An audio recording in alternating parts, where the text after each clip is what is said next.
Tonight, an Omega will be destroyed in front of everyone she's ever known. Lyra Vane stands at the ceremonial altar, her heart hammering against her ribs as firelight dances across hundreds of expectant faces. In moments, Ronan Thorn, the pack's golden heir, the future alpha, will either accept their sacred bond or shatter it forever. She can already see the answer in his cold steel eyes. He's going to reject her, publicly, brutally. And when an alpha breaks a mate bond during the mating ceremony, it doesn't just hurt, it destroys soul, body, everything. Stay until the end to see how the weakest wolf becomes the one they all fear. Like this video and comment your city below. The sacred grove smelled like pine smoke and anticipation. Lyra's hands trembled as she stood on the raised platform, her thin ceremonial dress doing nothing to shield her from the October cold or the hundreds of eyes boring into her skin. The entire Thornwood pack had gathered for this, the mating ceremony between their future alpha and her, an Omega, the lowest rank, the weakest link. She'd known from the moment the bond snapped into place 6 months ago that this was wrong. Fate didn't pair alphas with Omegas. It didn't happen.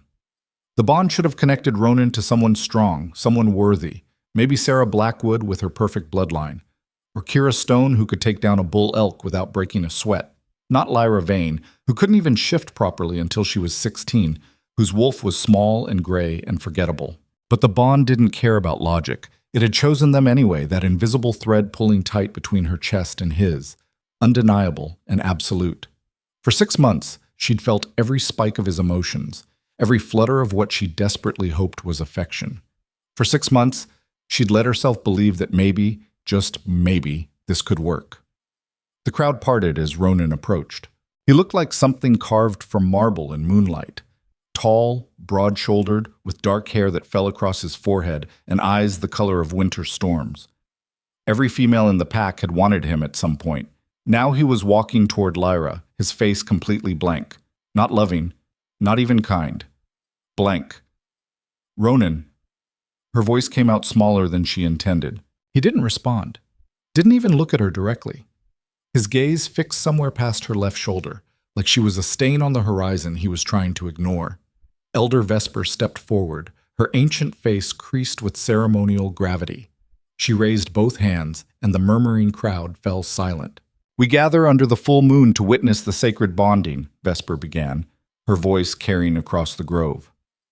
"Ronan Thorn, alpha heir of Thornwood Pack, and Lyra Vane, Omega of the same blood.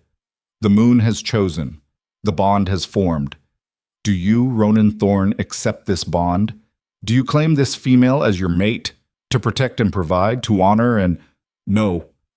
The single word cut through Vesper's speech like a blade through silk. Lyra's breath stopped. "What?" Vesper blinked, clearly thrown off her centuries-old script. Ronan finally looked at Lyra. His eyes were empty, cold, final. "I reject this bond. I reject this female. She is weak. She is nothing." His voice rose, carrying to every corner of the grove. "I refuse her." The crowd gasped, a collective inhale that sucked all the oxygen from Lyra's lungs. "Ronan, you can't," Vesper started. "I just did." Ronan turned to face the crowd, dismissing Lyra entirely. "I will not condemn this pack to weakness. I will not tie myself to a mate who can't even defend herself, who contributes nothing, who—" The bond snapped. Lyra felt it the moment it broke, a physical severing that tore through her chest like someone had reached inside her ribcage and ripped out her heart. She screamed, couldn't help it. The sound ripped from her throat as she collapsed to her knees, both hands clutching at her chest, where the pain radiated outward in burning waves. It felt like dying, like every cell in her body was being torn apart and set on fire simultaneously. "Please!" she gasped, but she didn't even know what she was begging for him to take it back? For the pain to stop? For someone, anyone, to help her? No one moved. She looked up through tears, searching the crowd for a single sympathetic face. Her eyes found her mother, standing near the back. Their gazes locked for one brief moment, and then her mother looked away. Looked away. Pathetic. The word came from somewhere in the crowd. Lyra couldn't see who said it, but it didn't matter. The sentiment rippled through the gathering like a virus. Can't even handle a rejection. What did she expect? Alpha Thorn is right. She's too weak. Ronan's father, current Alpha Marcus Thorne, stepped onto the platform. He looked down at Lyra with something that might have been pity, but felt more like disgust. "The bond is broken," Marcus announced. "By right of refusal and rank, I hereby banish Lyra Vane from Thornwood territory. You have until sunrise to leave Packlands.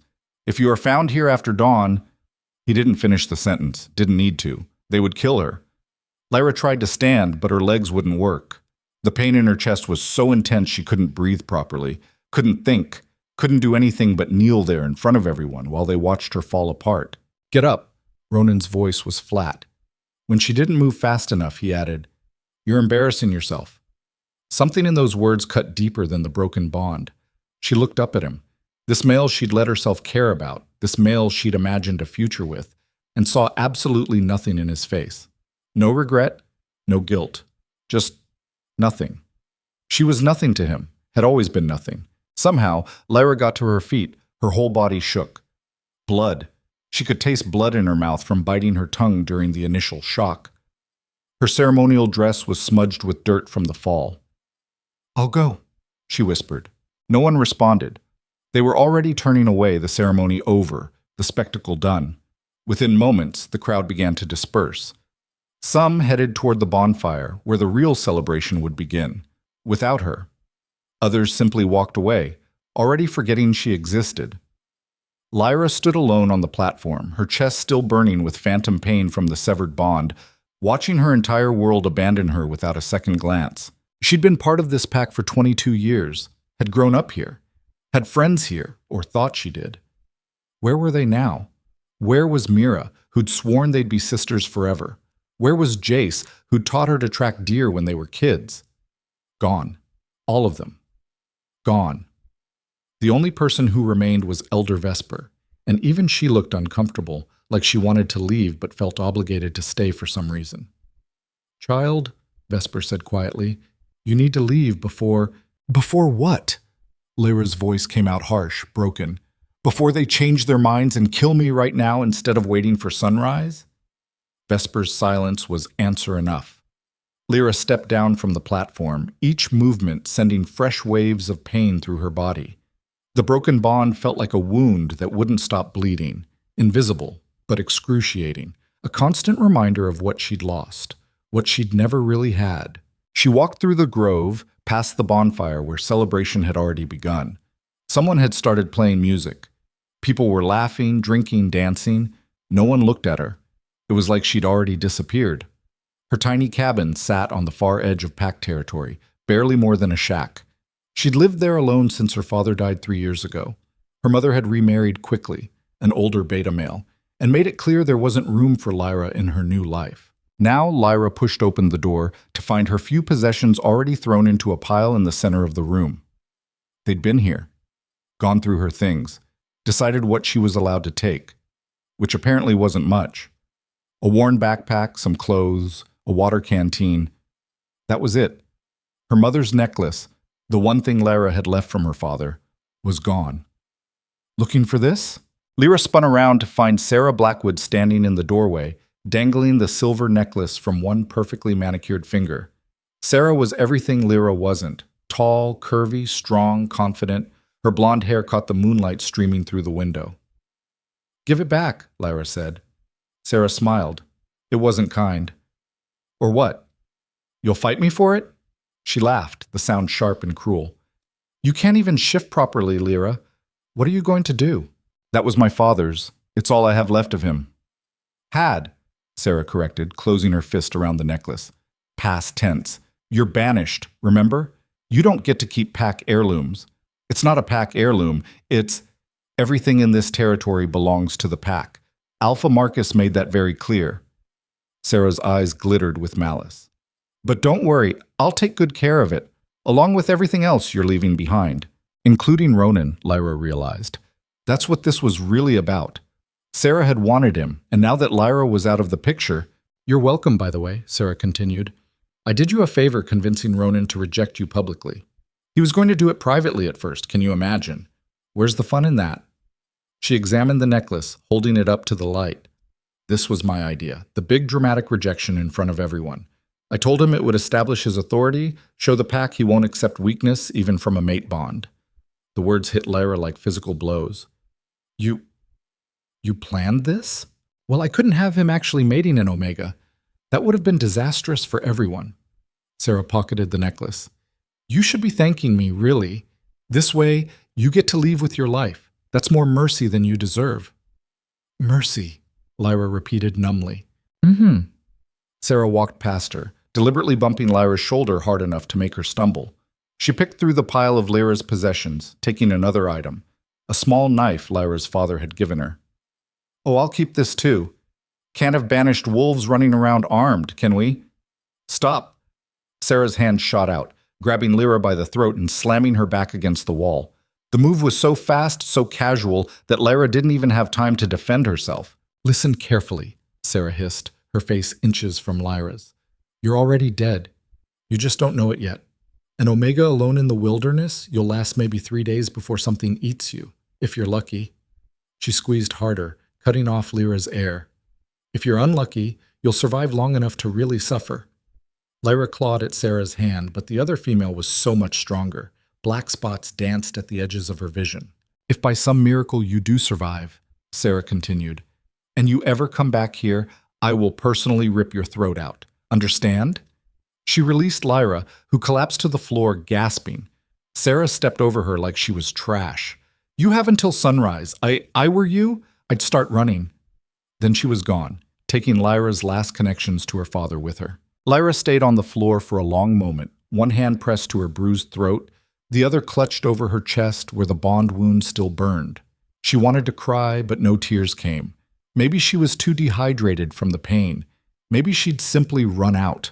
Or maybe some part of her had already shut down, gone numb, retreated to wherever people go when reality becomes too much to bear. She forced herself to stand, forced herself to gather what little remained, the backpack, some clothes, the canteen. That was it.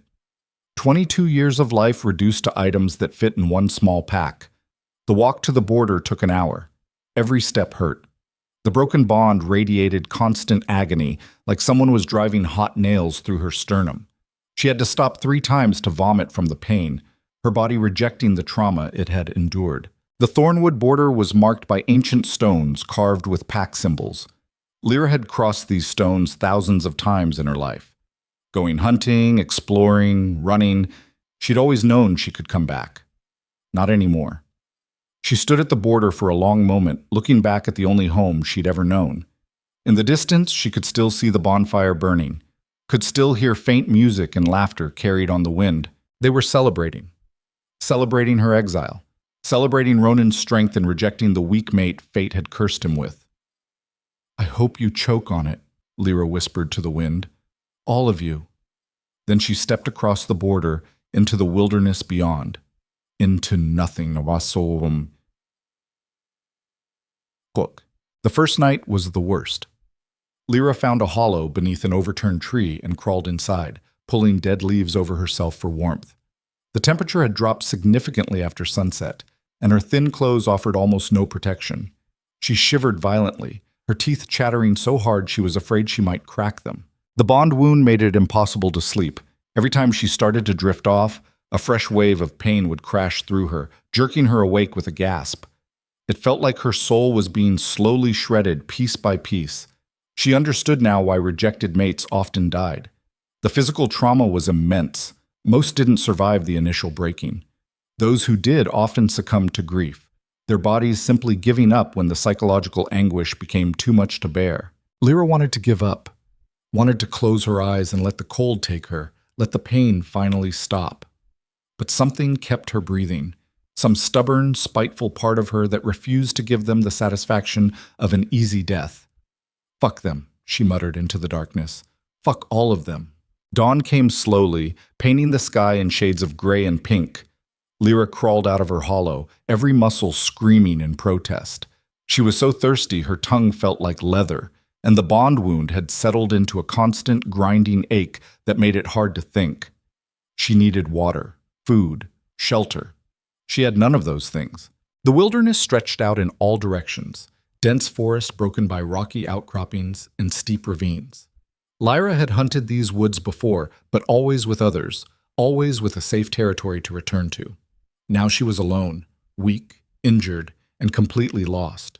She started walking anyway. What else was there to do? By midday, she'd found a stream. She drank until her stomach hurt, then refilled her canteen. The water helped clear some of the fog from her brain, but it also made her realize how hungry she was. She hadn't eaten since the morning before the ceremony, over 24 hours ago. She tried to hunt, tried to shift into her wolf form to track prey. Nothing happened. "Come on," she growled, closing her eyes and reaching for that place inside where her wolf should be. "Come on, please." Still nothing. The wolf was there. She could feel its presence, but it wouldn't emerge. Maybe it was too traumatized from the broken bond. Maybe it blamed Lyra for what happened. Maybe it was just as weak and useless as everyone said. Without her wolf, Lyra was just a human in the woods, slower than any predator, weaker than any prey. She found some berries she recognized as edible and ate them, but they did almost nothing to satisfy her hunger. The second night was colder than the first. The third night it rained. By the fourth day, Lyra was delirious. The bond wound had started to feel different, not less painful, but strange. Like something was moving beneath the pain, shifting, changing. Her skin felt too tight. Her senses flickered in and out, sometimes normal, sometimes impossibly sharp. She collapsed beside a river, her body finally giving out. This was it, she thought distantly. This was where she died. Alone. Forgotten. Nothing. She closed her eyes and waited for the end. Instead, she heard voices. Alive but barely. Should we help her? That's not our problem. Leave her. Kale, she's dying. A pause. Then a different voice, deeper, rougher, male. Check her scent. Is she pack? No pack markers I can detect. Rogue, maybe? Rogues don't look like that. She's been rejected. Silence. Lyra tried to open her eyes, but her eyelids were too heavy. Fuck, the male voice, Kyle, said quietly. Rejected and banished. How long ago? Judging by the wound signature, 3, maybe 4 days. And she's still alive? There was something like surprise in Kyle's tone. Most don't last, too. Should we? Yeah. A sigh. Yeah, we help her. Can't leave her here to die like, just help me get her up.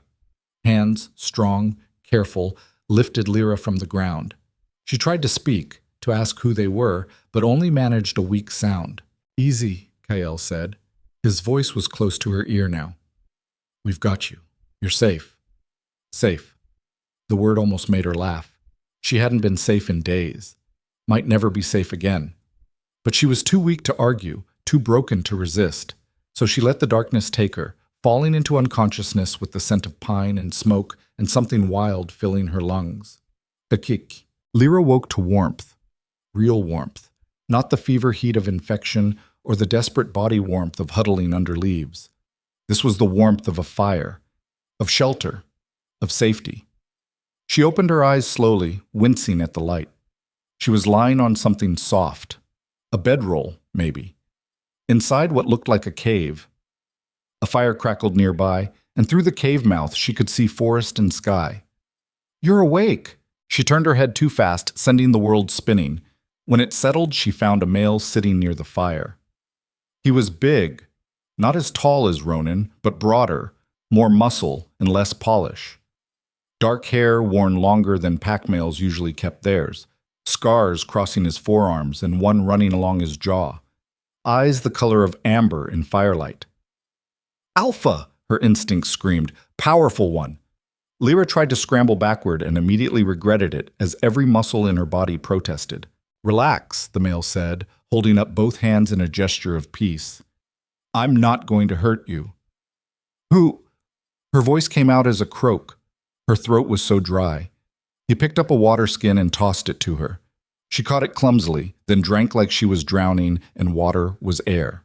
My name's Kyle, he said when she finally lowered the skin. Kyle Draven. That's Nyx. He gestured to a lean female with short black hair who'd just entered the cave carrying wood.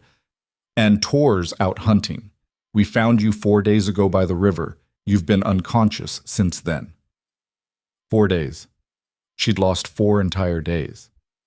Why? Lyra asked. Why what? Why did you help me? She looked down at herself, realizing someone had cleaned her wounds, changed her clothes, tended to her.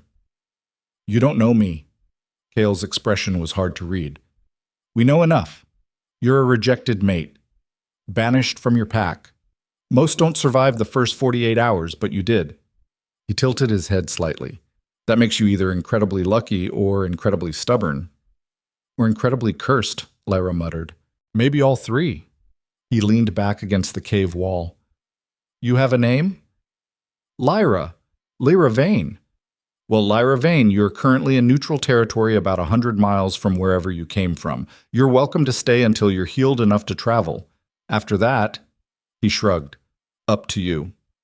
Nyx dumped the wood by the fire and gave Lyra a curious look. Can you shift? Lyra stopped. Could she? She hadn't been able to before, but that was days ago. I don't know. Try. Lyra closed her eyes and reached for her wolf. For a terrifying moment, she felt nothing, just empty space where the connection should be. Then, there. Faint, damaged, but present. She pulled, and pain exploded through her body. Not the bond wound this time, but something different, something deeper. Her bones felt like they were breaking and reforming wrong. Her skin burned. She screamed, and then it stopped.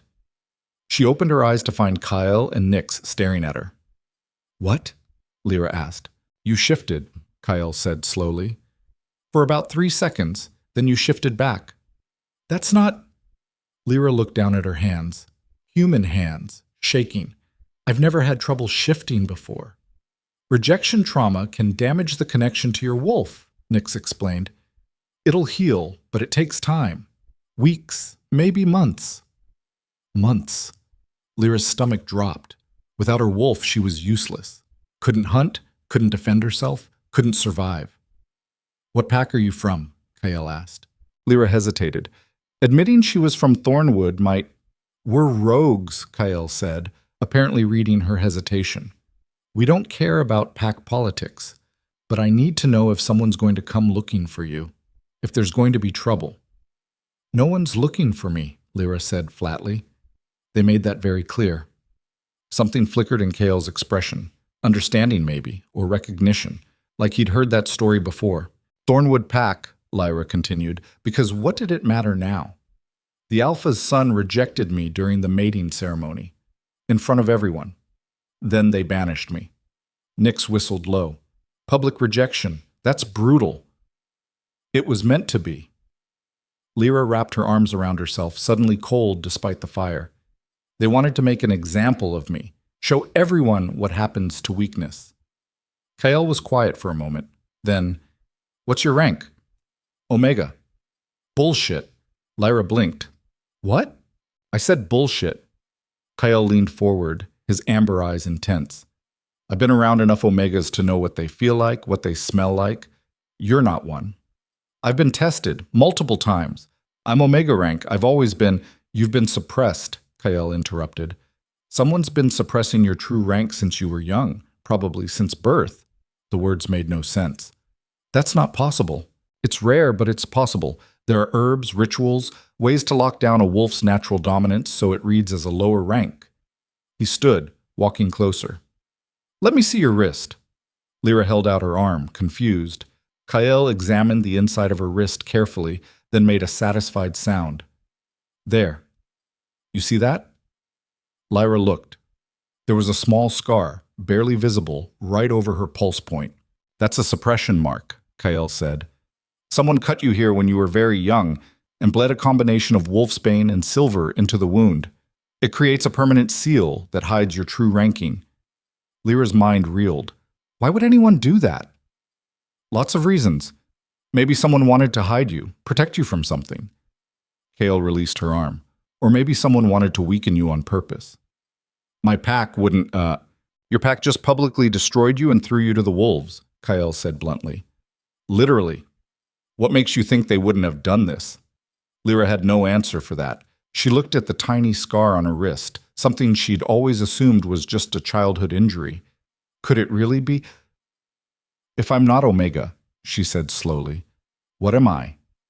Kyle smiled, but it wasn't a kind expression. It was sharp, dangerous, knowing. That, he said, is what we're going to find out. Over the next week, Lyra learned that Kyle's we consisted of about 20 wolves, all rogues, all rejected or exiled from their original packs for various reasons. They lived in a network of caves and rough shelters in unclaimed territory, surviving through hunting and occasional trade with isolated packs willing to deal with rogues. It wasn't much, but it was more than Lyra had. Nyx turned out to be a former healer who'd been exiled for questioning her alpha's decision to let a sick pup die rather than waste resources on weak bloodlines. She helped Lyra through the worst of the bond wound recovery, though she admitted there wasn't much that could be done except wait for the soul-deep injury to scar over. It'll never fully heal, Nyx said one evening as she checked Lyra's pulse. Rejected bonds leave permanent marks. You'll feel phantom pain sometimes, especially during full moons. Some triggers might set it off, seeing your old pack, hearing his name, that kind of thing. Great, Lyra muttered. But you'll survive. You're stronger than most.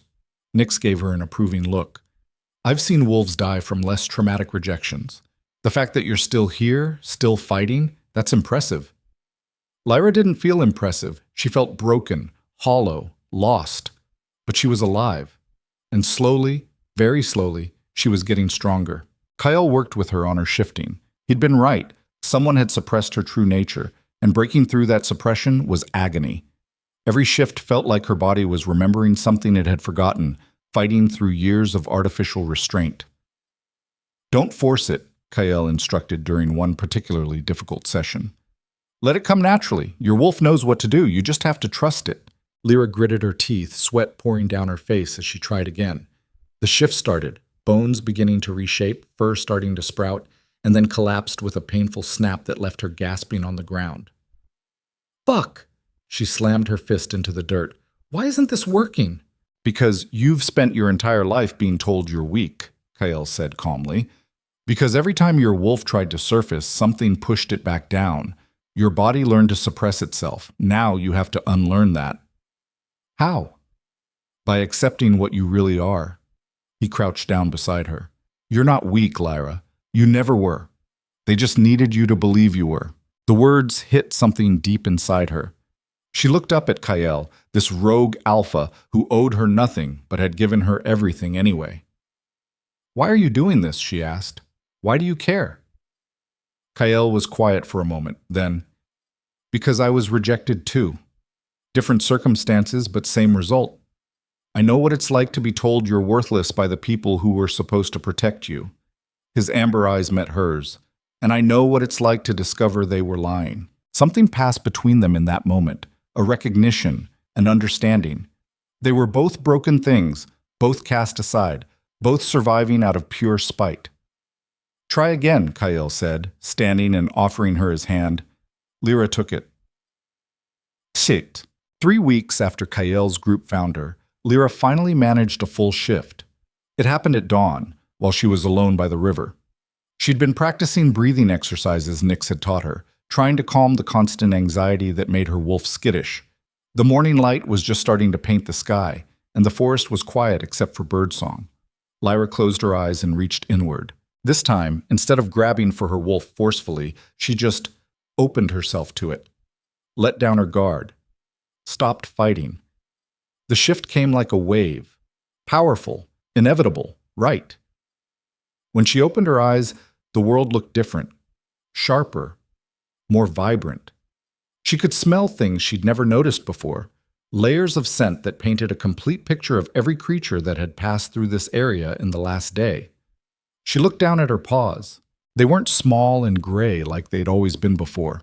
They were bigger, stronger, and her fur was silver, pure silver with dark streaks running through it like veins of shadow.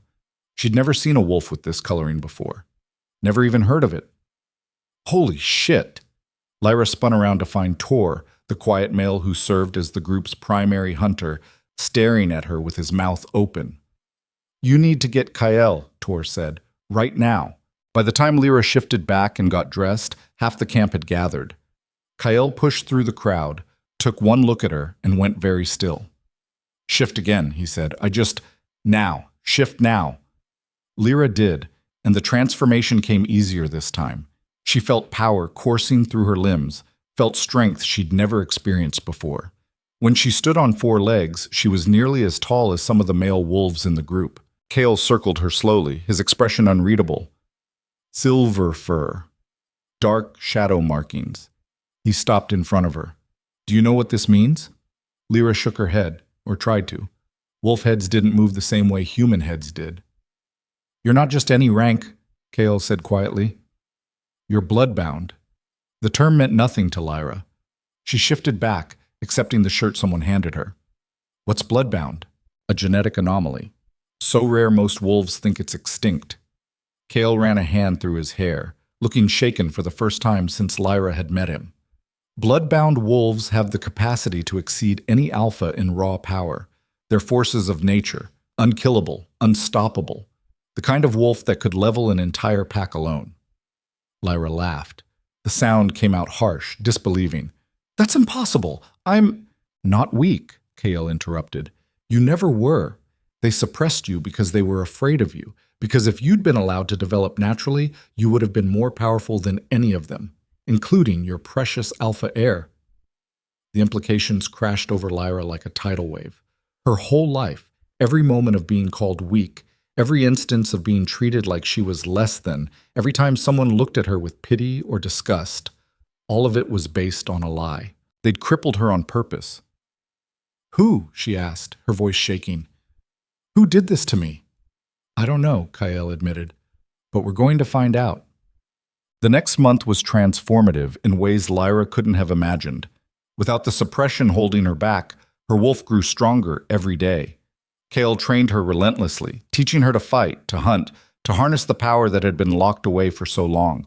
She learned quickly, her body remembering skills it should never have possessed. The bond wound faded to a dull ache, less crippling, more manageable. The pain was still there, but she'd learned to live with it, to let it fuel her rage instead of drowning in it. And there was rage. So much rage. Every night, Lyra dreamed of Thornwood Pack, of Ronan's cold eyes, of Sarah's cruel smile, of her mother looking away. She dreamed of going back, of making them see what they'd destroyed, what they'd created. But she wasn't ready. Not yet. "You're getting stronger," Kyle observed one afternoon after she'd taken down 3 of his best fighters in a training exercise. "But strength alone won't be enough." "Enough for what?" "For whatever you're planning." He gave her a knowing look. "You want revenge. I can see it in every move you make." Lyra didn't deny it. "What was the point?" "They rejected you," Kyle continued, "humiliated you, cast you out to die. Of course you want revenge." He sat down on a fallen log, gesturing for her to join him. "But revenge requires more than power. It requires control, strategy, patience." "I have patience," Lyra said. "Do you?" Kyle raised an eyebrow.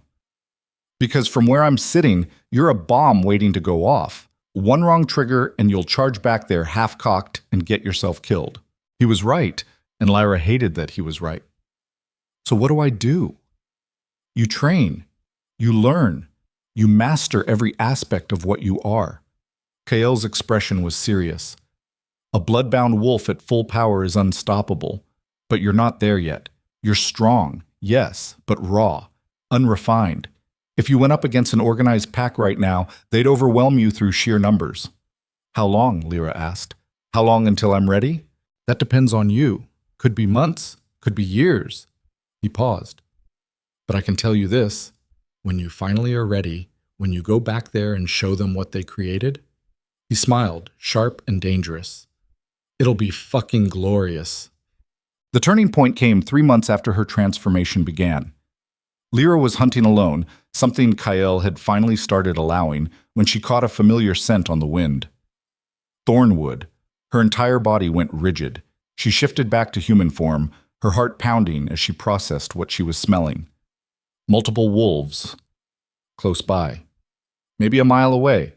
A hunting party. Every instinct screamed at her to run, to hide, to get away before they found her. But something else, Something new and fierce and furious made her stand her ground. She wasn't weak anymore. She wasn't nothing. And she was done running. Lyra shifted back to wolf form and followed the scent. She moved silently through the trees, her silver fur blending with morning mist. As she got closer, she could hear voices. Should be plenty of deer in this area. We'll split up, cover more ground. Her heart stuttered. She knew that voice. Lyra crept closer until she could see them through the undergrowth. 5 wolves, 4 males and 1 female. The female was Sarah, looking as perfect as ever in fitted hunting gear, and standing next to her, giving orders. Ronan. The bond wound flared viciously, stealing Lyra's breath. She hadn't expected that, hadn't expected the broken bond to still react to his proximity. But there it was, a phantom pain that made her want to curl up and die. Or kill him. Maybe both. You take the West Ridge, Ronan was saying to one of the males. Jace and I will… Jace. Lyra recognized him now, the boy who'd taught her to track, who she'd thought was her friend. He'd watched her get rejected and done nothing. What about the East Sector? Sarah asked, pressing close to Ronan. Too close. Intimate. We should check there too. Ronan barely glanced at her. Fine. You and Marcus take it. So Sarah hadn't won him yet. That was interesting and completely irrelevant.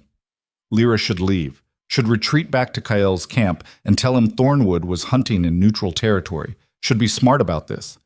Instead, she stepped out of the trees. The reaction was instantaneous. All 5 wolves spun toward her, dropping into defensive stances. For a moment, no one spoke. They just stared at the massive silver wolf standing calmly in the clearing. Then Sarah inhaled sharply. That's… She shifted to wolf form in an instant, her brown wolf smaller than Lyra's, but still dangerous. That's her scent. That's Lyra! Ronan's head snapped toward Lyra, his eyes widening. What? Lyra shifted back to human, and the shock on their faces was almost worth the pain.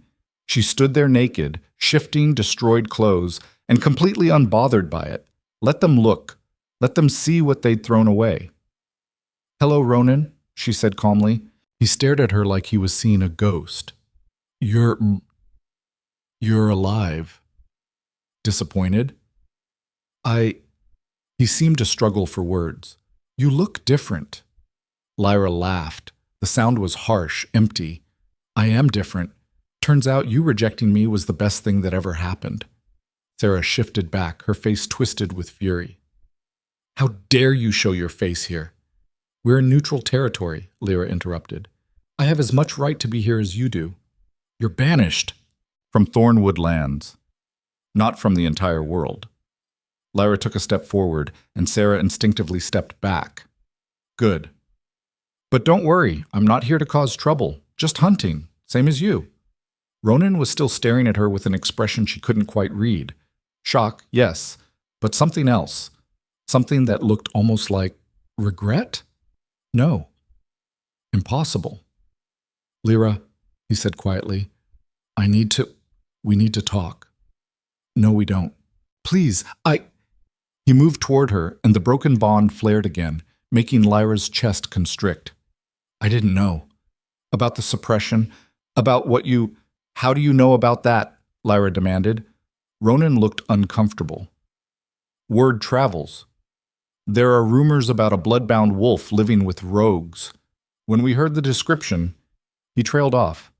So they knew. The whole pack probably knew by now. It doesn't matter, Lyra said. What's done is done. It does matter. Ronan's voice was urgent now. If I'd known what you were, if I'd known you were being suppressed, I never would have what? Rejected me? Lyra's laugh was bitter. Yes, you would have.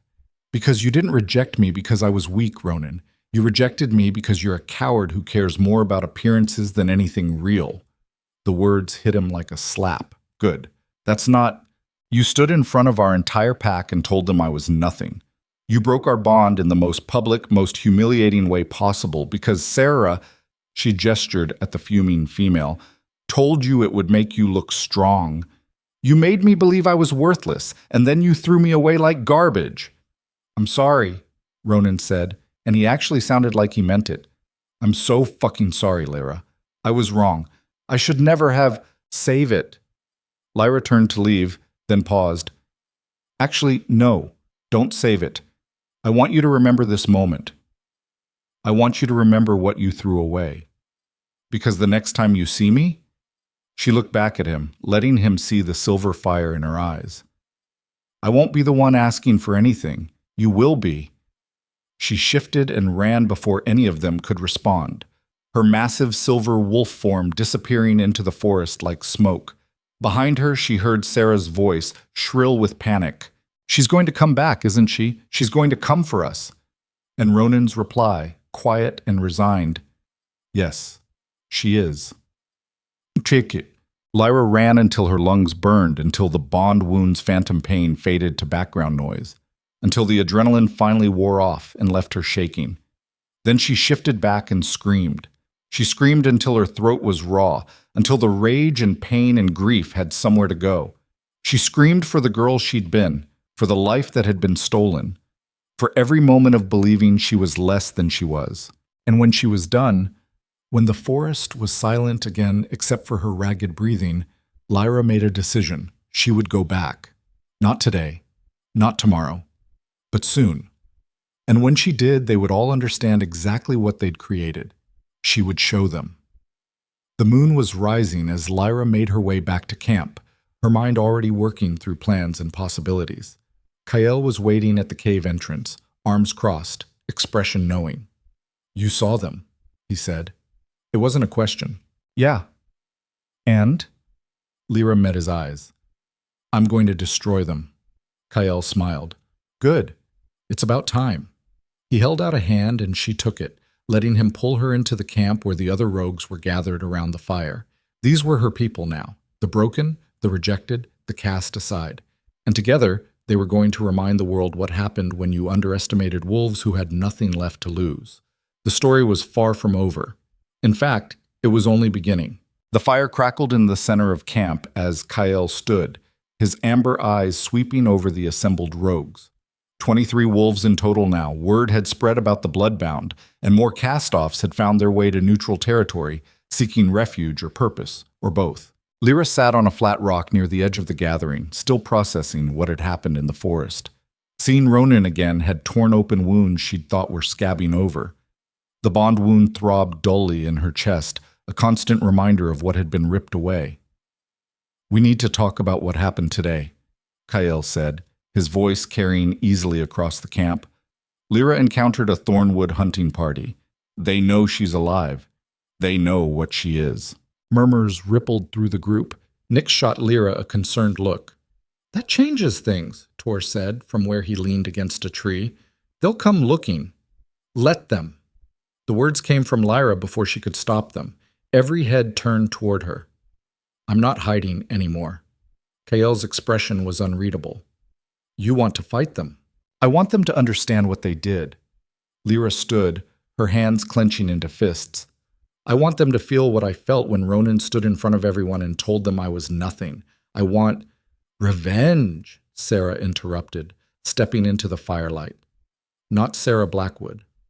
This was Sarah Vale, a rogue who'd joined 2 weeks ago after her pack discovered she'd been sleeping with the Alpha's mate. You want revenge? Is that so wrong? No. Sarah Vale's smile was sharp. But revenge without a plan is just suicide with extra steps. Kael nodded. She's right. Going after an entire pack, even a pack that wronged you, requires strategy, resources, timing. I'm not asking any of you to come with me, Lyra said. This is my fight. Bullshit. Nick stood, crossing her arms. You think we're going to let you walk into a slaughter alone? We're rogues. We look out for each other. No. Nix's voice was firm. You gave me a place here when I had nothing. You trained with me, ate with me, treated me like family. I'm not abandoning you now. Neither am I, Tor added. One by one, the other rogues voiced their agreement. Lyra felt something tight in her chest loosen slightly. Not the bond wound, but something else. Something that felt almost like belonging. Kael watched the display with satisfaction. So it's settled. We go after Thornwood together. He paused. But not yet. First, we need to know exactly what we're dealing with. Pack size, fighting strength, territory weak points. I know their territory, Lyra said. I lived there for 22 years. You knew it as a pack member. That's different from knowing it as an invader. Kale's eyes locked on hers. We need intelligence, current information, which means we need someone on the inside. That's impossible. No one in Thornwood would, not someone from Thornwood. Kale's smile was predatory. Someone from outside who can get in without raising suspicion. Understanding dawned. You want to plant a spy. I want to plant several. We've been doing this for years. It's how rogues survive. We infiltrate packs, gather information, trade it for resources or safe passage. He gestured to Sarah Vale. Sarah's already done it 3 times. Sarah inclined her head. It's not that hard. Most packs are so focused on external threats they don't pay attention to what's happening inside their own borders. Thornwood will be different, Lyra warned. They're paranoid, especially now that they know about me. Good, Kale said. Paranoid packs make mistakes. 3 days later, the first spy entered Thornwood territory. His name was Marcus Gray, no relation to Alpha Marcus Thorn, and he was a mid-level beta who could pass as a wandering wolf looking for a new pack. Kyle had coached him extensively on what to look for, what questions to ask, how to blend in without drawing attention.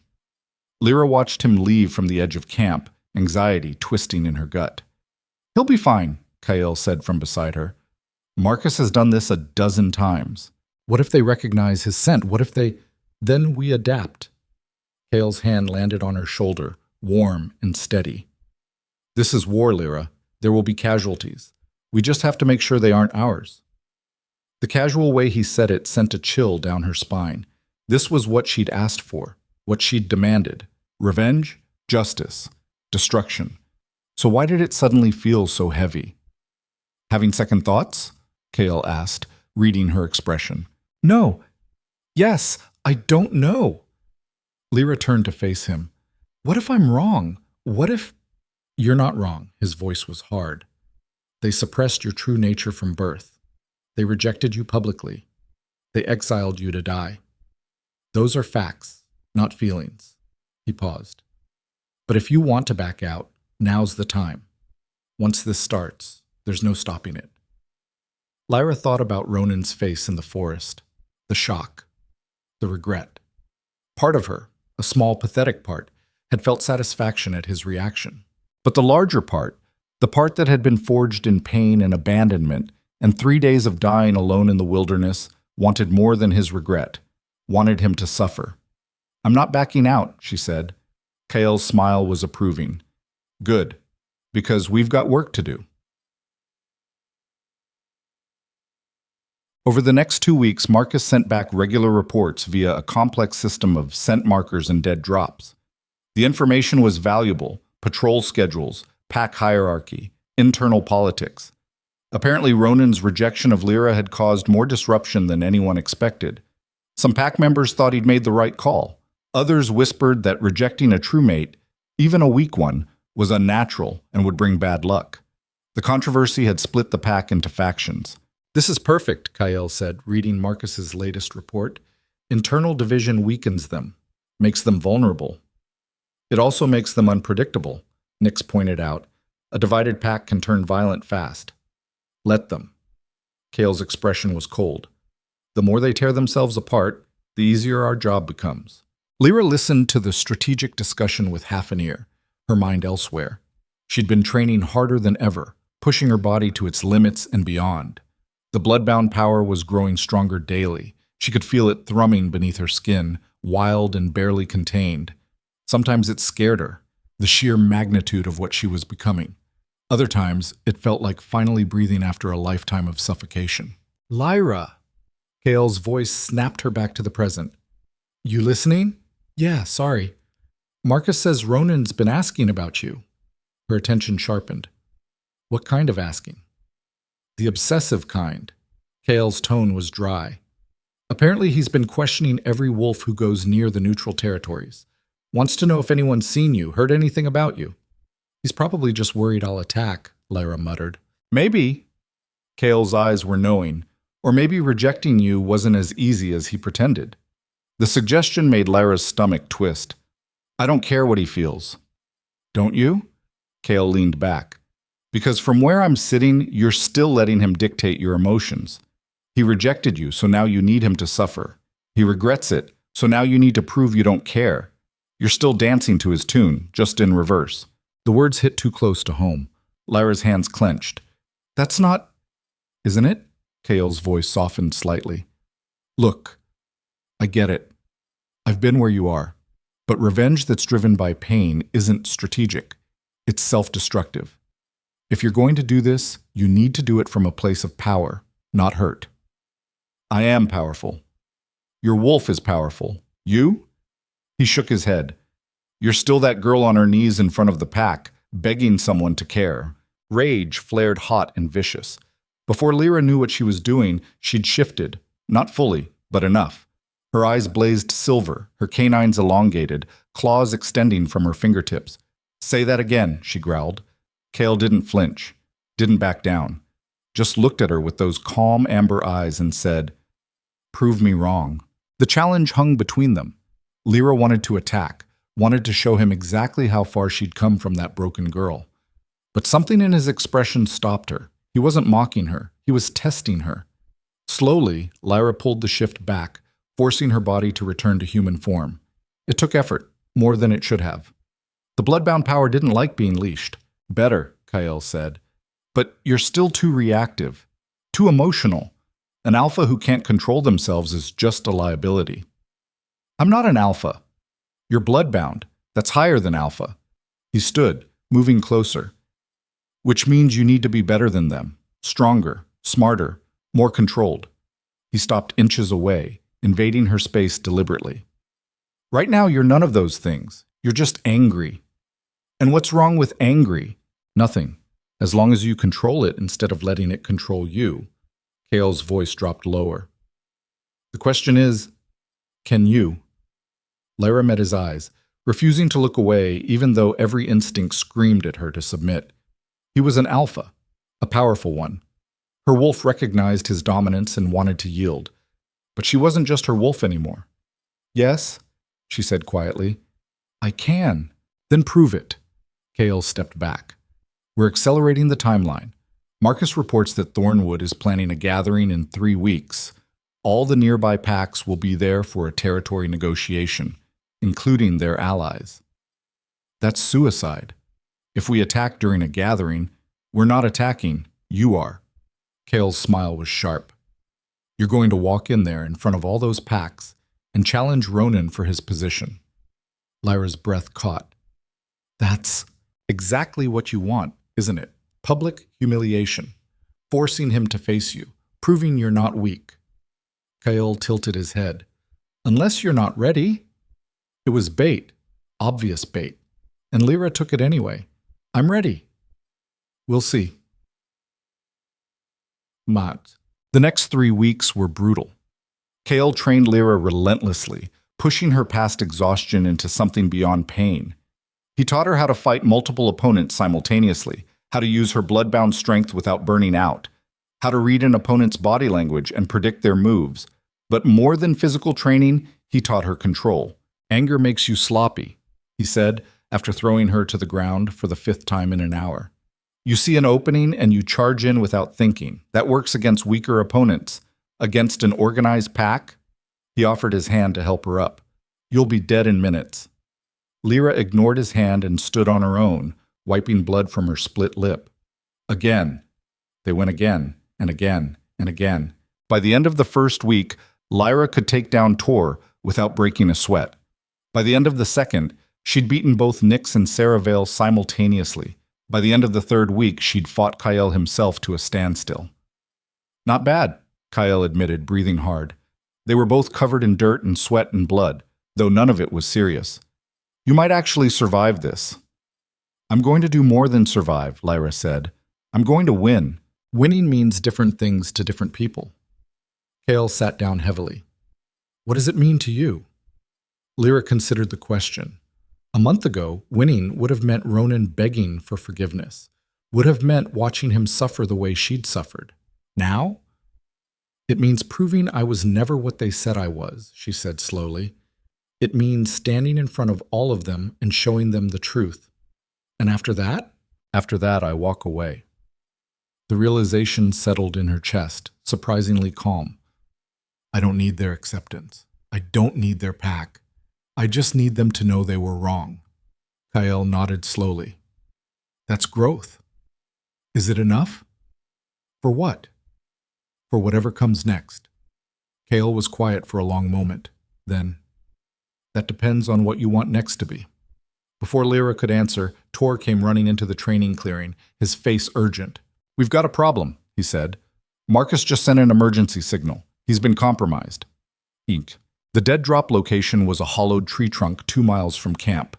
Kyle, Lyra, and Nyx approached cautiously, all three in wolf form, senses on high alert. The message was written in blood on a piece of bark. They know.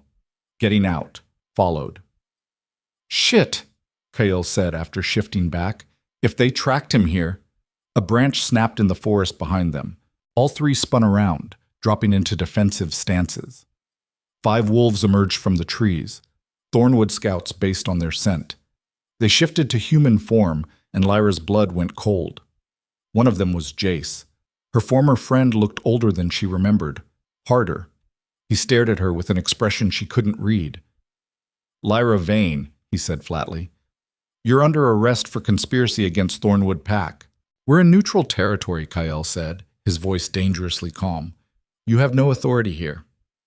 We're pursuing a spy who infiltrated our pack. That gives us the right. Jace's eyes never left Lyra. Come peacefully and we'll make this quick. Resist and what? Lyra stepped forward. You'll kill me? You already tried that when you exiled me. That was different. How? Jace's jaw tightened. You were weak then, Omega. It would have been a mercy. And now? Now you're a threat. He gestured, and the other 4 wolves spread out, flanking positions. Alpha Thorn has declared you an enemy of the pack. The bounty on your head is substantial. Lyra laughed. The sound was harsh, bitter. Of course there's a bounty. Can't have the rejected mate running around proving she was never worthless, can we? This isn't personal. Everything about this is personal. Lyra's control slipped, her eyes flashing silver. You watched them destroy me, Jace. You stood there and did nothing while Ronan ripped our bond apart in front of everyone. You were supposed to be my friend. I was following orders. You were being a coward. Jace's expression hardened. Last chance, Lyra. Come with us, or... Kyle moved. 1 second he was standing beside Lyra, the next he was in full wolf form, slamming into the nearest Thornwood scout with enough force to send them both tumbling. Nyx shifted and lunged for another. Run! Kale's voice echoed in Lyra's mind through the pack link he'd established with his rogues. Get back to camp now! But Lyra didn't run. Couldn't run. Because Jace had shifted too, his brown wolf charging straight at her. She met him head on. The collision was violent. Jace was bigger than her in human form, but her blood-bound wolf was massive. She used her weight advantage to slam him into the ground, jaws snapping toward his throat. He twisted away at the last second, claws raking down her side. Pain flared, but Lyra barely felt it. The blood-bound power was singing in her veins, demanding blood, demanding victory. They circled each other, growling. Around them, chaos. Kyle and Nyx fighting the other scouts, the forest echoing with snarls and yelps. Jace lunged again. Lyra sidestepped and caught his shoulder in her jaws, biting down hard. He howled, thrashing, trying to break free. She could kill him, right now. One twist of her head and his throat would tear open. The realization was intoxicating and terrifying in equal measure. Lyra released him and stepped back, shifting to human form. Blood, his blood, stained her mouth. Go, she said hoarsely. Go back to Thornwood and tell Ronan I'm coming. Tell him the gathering in 2 weeks. I'll be there. And I'm challenging him for everything. Jace shifted back, one hand pressed to his bleeding shoulder. His eyes were wide, shocked. You can't. I can. And I will. Lyra's voice was steel. Tell him to prepare, because I'm done hiding, done running, done being the weak little Omega he threw away. She shifted back to wolf form and ran, leaving Jace and the chaos behind. The camp was in uproar when Lyra returned. What the fuck were you thinking? Kyle demanded the moment she shifted back. I told you to run. I'm not running anymore. That's not... He cut himself off, clearly fighting for control. You could have been captured, killed. Do you have any idea what they would have done to you? I handled it. You got lucky! Kale's eyes blazed. What happens when luck runs out? Then I adapt. Lyra met his glare without flinching. You're the one who told me to stop dancing to Ronan's tune. Well, this is me taking control. I told them I'm coming to the gathering. I told them I'm challenging Ronan. No more games, no more spying, just direct confrontation. That's not strategy, that's suicide. It's a power move. Lyra's voice was calm, certain. Every pack at that gathering will see me challenge their precious alpha heir. They'll see what he rejected. And when I win, if you win, when, Lyra repeated firmly, when I win, every single wolf there will know the truth, that I was never weak, that fate chose me for a reason, that Ronan Thorne made the biggest mistake of his life. Kale stared at her for a long moment. Then, surprisingly, he laughed. You're insane. Probably. And you're definitely going to get yourself killed. Maybe, Lyra smiled. But at least I'll die on my feet instead of my knees. Something shifted in Kael's expression. Respect, maybe. Or recognition. Fine. You want to do this the hard way? We'll do it the hard way, but we're doing it smart. He turned to address the assembled rogues. We've got 2 weeks to prepare. 2 weeks to turn Lyra into something Thornwood has never seen before. Who's with me? The response was immediate and unanimous. Every rogue in camp stepped forward, their eyes blazing with determination. They were outcasts. Rejects. The wolves that society had thrown away. And they were about to remind the world what happened when you underestimated the broken ones. The next 13 days blurred together in a haze of training, planning, and preparation. Kael drilled Lyra on pack politics and challenge etiquette. You can't just walk in and demand a fight, he explained. There are rules, protocols. If you break them, the other packs will refuse to recognize the challenge as legitimate. Nyx worked on Lyra's appearance. You need to look powerful, intimidating, like something out of their nightmares. She designed ceremonial paint using crushed berries and ash, silver and black to match Lyra's wolf form. Tor taught her how to read a crowd. Watch their body language. See who supports the challenge, who opposes it, who's neutral. Those alliances can shift in seconds. And every night, Lyra pushed herself past exhaustion, training until her muscles screamed and her blood-bound power thrummed so close to the surface she could barely contain it. On the 12th day, Marcus returned. He looked like hell, covered in half-healed injuries, limping badly. But he was alive. I got your message, he said to Lyra. About the challenge. The whole pack knows. They're preparing for war. Good, Lyra said. Let them prepare. Won't matter. Marcus hesitated. There's something else. Something I heard before I escaped. What? The suppression. I found out who ordered it done to you. Lyra's breath caught. Who? Your mother. The words hit like a physical blow. Lyra actually staggered backward, her mind reeling. That's not... She wouldn't... I'm sorry, Marcus said quietly. But I heard her talking to Elder Vesper. She admitted it. Said she had you suppressed when you were 3 days old because she knew what you were, knew what you'd become, and she was afraid the pack would kill you for being too powerful. So she crippled me instead. Lyra's voice came out hollow. Made me weak so they wouldn't see me as a threat. She said she was protecting you. She was protecting herself. The words exploded out of Lyra. She didn't want a daughter who would outshine her, who would be more powerful than her precious new mate. So she destroyed my potential before I even had a chance to understand what I was. The blood-bound power surged, and suddenly Lyra was shifting without meaning to. Not fully, but her eyes blazed silver, her canines extended, silver fur rippling across her skin in patches. Lyra, breathe! Kael was beside her, his voice firm. Control it. Don't let the rage control you. But it was so hard. The betrayal cut deeper than Ronan's rejection, deeper than the exile. Her own mother had crippled her, had stolen her birthright before she even knew she had one. I'm going to kill her, Lyra whispered. No. Kael's hand gripped her shoulder hard enough to hurt. You're going to do something worse. You're going to succeed. You're going to become everything she tried to prevent you from being, and you're going to make her watch. The words cut through the rage, offering a different kind of satisfaction. Yes. Yes, that was better than quick death. Slowly, Lyra pulled the shift back under control. Her breathing steadied. The silver fur receded. Better? Kyle asked. No, but functional. That's all we need. He released her shoulder. One more day. Then we go to the gathering. Then you show all of them. Your mother, Ronan, the entire pack, exactly what they created when they tried to destroy you. Lyra nodded, her resolve hardening into something unbreakable. One more day. Then everything changed. Mecca. The gathering was held at Moonstone Ridge, neutral ground that had hosted interpack negotiations for centuries. 5 packs would attend: Thornwood, Blackwater, Stonecrest, Rivermaw, and Ashford. Nearly 300 wolves in total, all there to witness history. Lyra approached on foot, flanked by Kyle on one side and Nyx on the other. The rest of the rogues spread out behind them, not enough to fight if things went wrong, but enough to make a statement. She was dressed simply.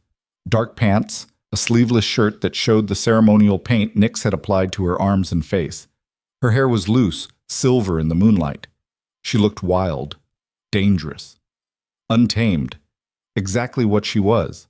The gathering ground was a natural amphitheater carved into the ridge, with stone seats arranged in tiers around a central flat area.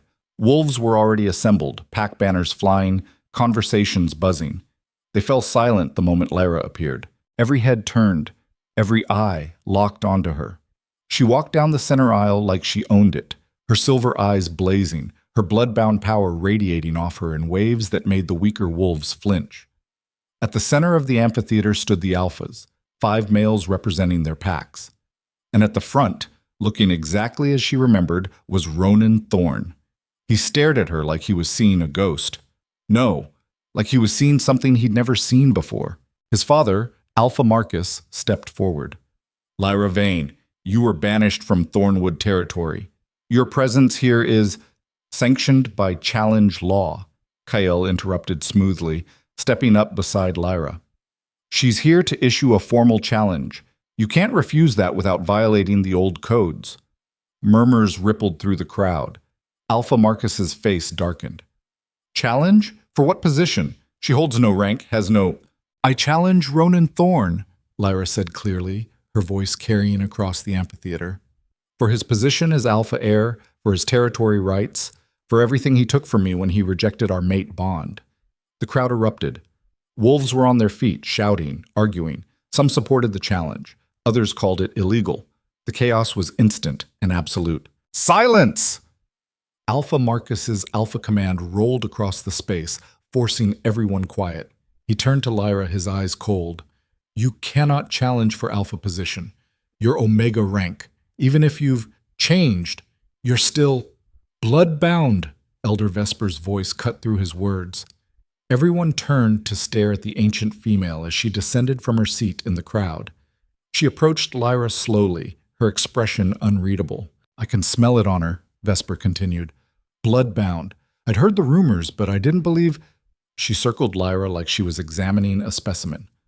How is this possible? You tested Omega at birth, multiple times. Because someone suppressed my true nature, Lyra said, her eyes finding her mother in the crowd. Isn't that right, Mother? Lyra's mother, Elena Vane, had gone pale. She stood, shaking her head. I don't know what you're... Don't lie. Not here, not now. Lyra's voice was cold. Tell them what you did. Tell them how you paid Vesper to suppress my blood-bound nature when I was 3 days old. How you crippled your own daughter because you were afraid of what I'd become. The accusation hit like a bomb. Every eye turned to Elena, who looked like she wanted the ground to swallow her. Vesper, Alpha Marcus demanded, is this true? The elder was silent for a long moment. Then quietly, yes. The amphitheater exploded again. This time, even Alpha Marcus's command couldn't fully quiet the uproar. I did it to protect her. Elena's voice rose, desperate. Blood-bound wolves are killed when they're discovered. The old packs feared them, hunted them. I was trying to save her life. You were saving yourself, Lyra shot back. You didn't want a daughter who would be more powerful than you. So you made sure I'd be weak, controllable, nothing.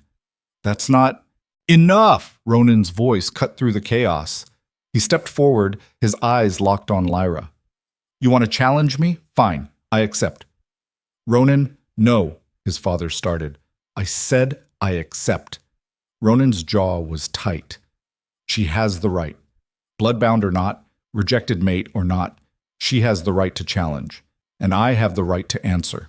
He moved closer to Lyra until they were standing face to face in the center of the amphitheater. The broken bond flared between them, painful, wrong, but still undeniably present. You've changed, Ronan said quietly, meant only for her ears. You have no idea. I'm sorry for what I did, for what I said. I don't care. Lyra's eyes blazed. Your apology means nothing. Your regret means nothing. The only thing that matters now is proving that rejecting me was the worst mistake you'll ever make. Something flickered in Ronan's expression. Pain, maybe. Or acceptance. Then let's prove it, he said, stepping back and raising his voice to address the crowd. The challenge is accepted. As is tradition, we fight at dawn. Winner takes everything, position, territory, and the right to claim or reject the bond permanently. The crowd roared approval. Lyra felt Kael's hand on her shoulder, a brief touch of support, before he stepped away. This was it. No going back now. Ronan held her gaze for one more moment, and Lyra saw everything in his eyes. Regret, determination, and something that looked almost like, "Get some rest," Ronan said. "You're going to need it." Then he turned and walked away, leaving Lyra standing alone in the center of 300 watching wolves. And as the crowd began to disperse, returning to their camps to wait for dawn, Lyra felt the weight of what she had just set in motion settling over her like a physical thing. Tomorrow she would fight the male who'd destroyed her. Tomorrow she would prove she'd never been weak. Tomorrow everything would change. But tonight, standing in the moonlight with her mother's betrayal fresh in her mind and Ronan's face burned into her memory, Lyra felt something she hadn't felt in months. Not rage, not pain. Fear. What if she lost? What if, despite everything, despite all her training and power and determination, she still wasn't— "Stop," Kael said, appearing at her side. "I can see you spiraling. Don't. What if I'm not ready? Then you die." His bluntness was almost comforting in its honesty. "But you're not going to die. You know why?" "Why?" "Because you've already survived everything they threw at you. Rejection, exile, a broken mate bond, betrayal by your own mother." He turned her to face him. "You survived all of that. This?" He gestured toward where Ronan had disappeared. "This is just one more thing to survive, and then outlive." Lyra wanted to believe him, needed to believe him. "What if— No more what ifs." Kael's voice was firm. "Tonight, you rest. Tomorrow, you fight. And the day after tomorrow?" He smiled, sharp and knowing. "The day after tomorrow, you become the thing they all feared you'd be." Lyra nodded, drawing strength from his certainty. She had come too far to back down now, too far to fail. As she walked back to the rogue camp with Kael and the others, Lyra made a silent promise to herself. Tomorrow, when she faced Ronan in front of all those packs, she wouldn't just win, she would destroy him, completely, irreversibly. And then she would walk away from everything, the pack, the bond, the pain, and finally be— Dawn broke over Moonstone Ridge like a blade cutting through darkness, sharp, cold, and unforgiving. Lyra stood at the edge of the rogue camp, watching the first rays of sunlight paint the amphitheater in shades of gold and crimson. Her body thrummed with restless energy, the blood-bound power coiling beneath her skin like a living thing, waiting to be unleashed. She hadn't slept, couldn't sleep. Every time she closed her eyes, she saw Ronan's face, not the cold mask he'd worn during the rejection, but the regret she'd glimpsed yesterday. That flicker of something that looked almost like longing. It made her sick. "You ready?" Nyx appeared beside her, offering a water skin. Lyra took it, drank deep. "As I'll ever be." "He's going to fight dirty. You know that, right?" Nyx's voice was quiet. "This isn't just about winning. It's about destroying you publicly. Again." "Let him try." "Lyra," Nyx hesitated. "What if there's something we don't know? What if this is a trap?" The question hung in the air between them. Lyra had considered it, of course she had. But what choice did she have? Back down now and she'd spend the rest of her life running, hiding, being nothing. Then I spring the trap, Lyra said, and deal with whatever comes. Nyx didn't look convinced, but she nodded. Kael wants to see you before the fight. He's waiting by the eastern ridge. Lyra found him standing alone, staring out over the valley below. He didn't turn when she approached. Second thoughts? She asked. Always. Kael's voice was rough. But not about you. About them. He finally looked at her. Promise me something. What? That you won't hold back. Whatever happens in that ring, whatever he says or does, you fight with everything you have. No mercy, no hesitation. The intensity in his eyes was almost frightening. Lyra nodded slowly. I promise. Good. He reached into his jacket and pulled out a small vial filled with dark liquid. Drink this. What is it? Insurance. When Lyra didn't move, Kael's expression hardened. It's a stimulant, heightens your senses, sharpens your reflexes, gives you an edge. Lyra stared at the vial. That's cheating. No. Cheating is what they did to you your entire life. This is leveling the playing field. He pressed the vial into her hand.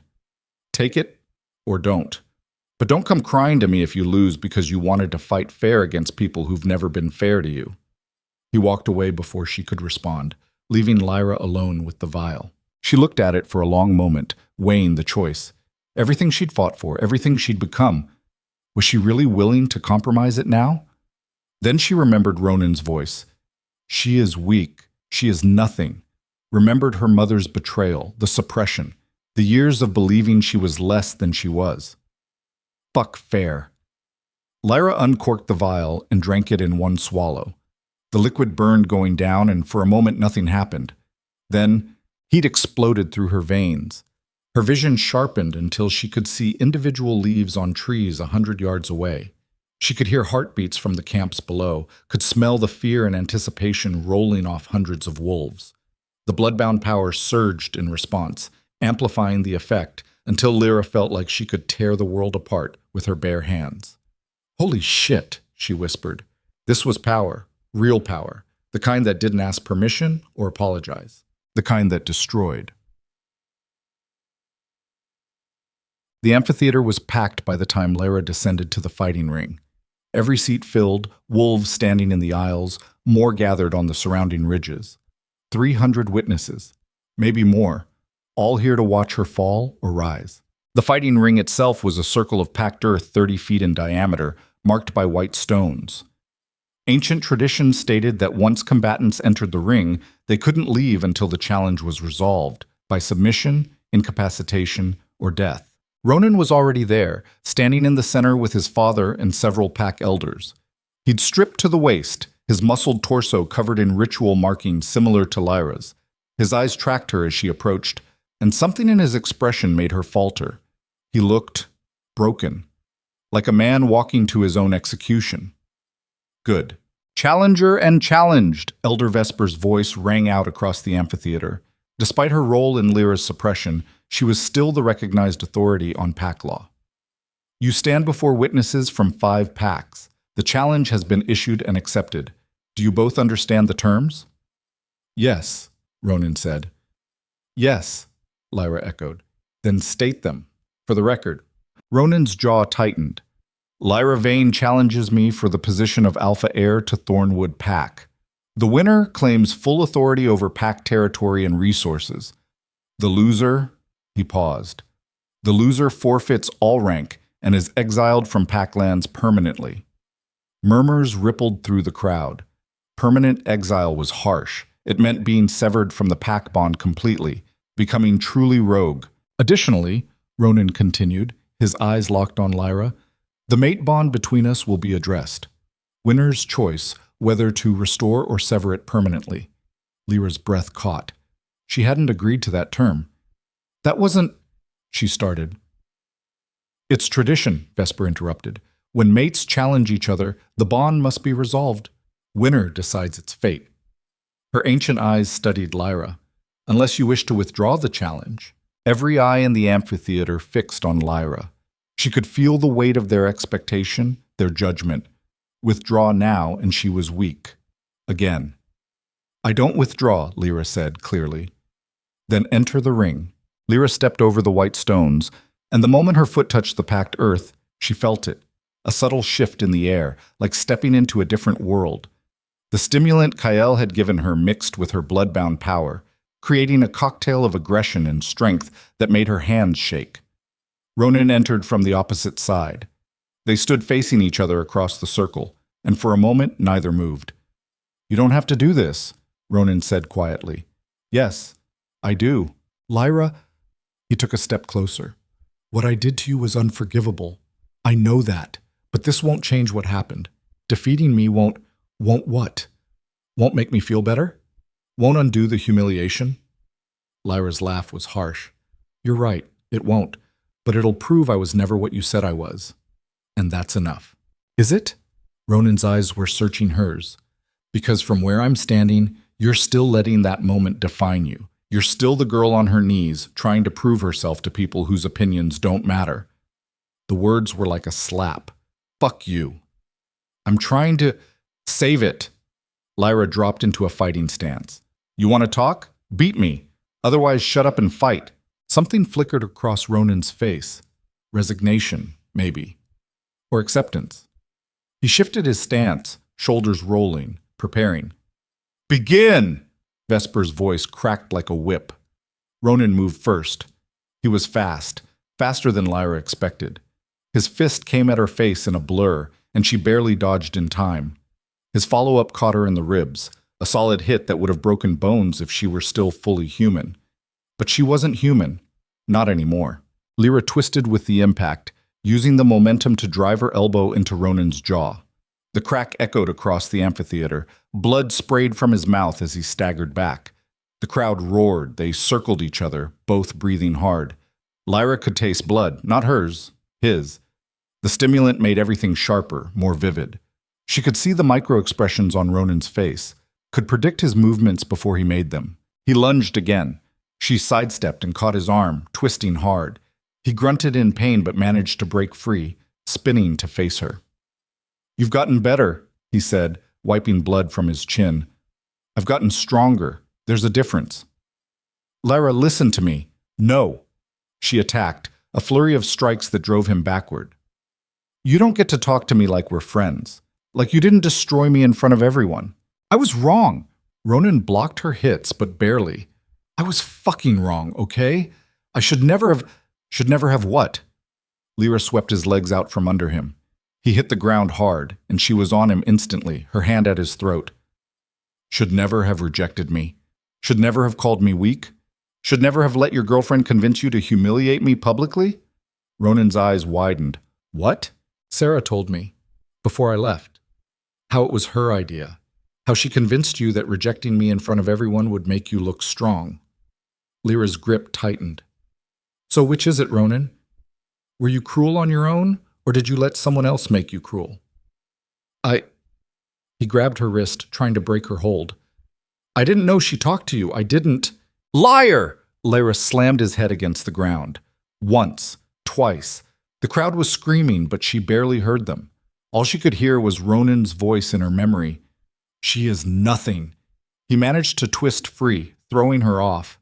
They both scrambled to their feet, circling again. You want the truth? Ronan's voice was raw. Fine. Yes, Sarah suggested the public rejection. Yes, I listened to her. Because I was scared, Lyra. Terrified. The bond snapped into place, and suddenly I was connected to someone everyone said was weak, and I couldn't... He broke off, shaking his head. I couldn't handle being tied to weakness, so I took the coward's way out. The admission hung between them. And now? Lyra asked. Now that you know I'm not weak? Now I hate myself for what I did. Ronan's expression was anguished. Now I look at you and see everything I threw away because I was too fucking proud to trust what fate gave me. That's not good enough. I know. He dropped his fighting stance, arms falling to his sides. I know it's not. That's why I'm not going to fight you anymore. Lyra froze. What? I'm not fighting you. Ronan's voice was calm, final. You want the position? Take it. You want revenge? Here I am. But I'm not going to hurt you again, Lyra. Not even to save my own rank. The crowd erupted in confusion. Wolves were shouting, arguing. Alpha Marcus stood, his face purple with rage. "Ronan, what are you doing?" he bellowed.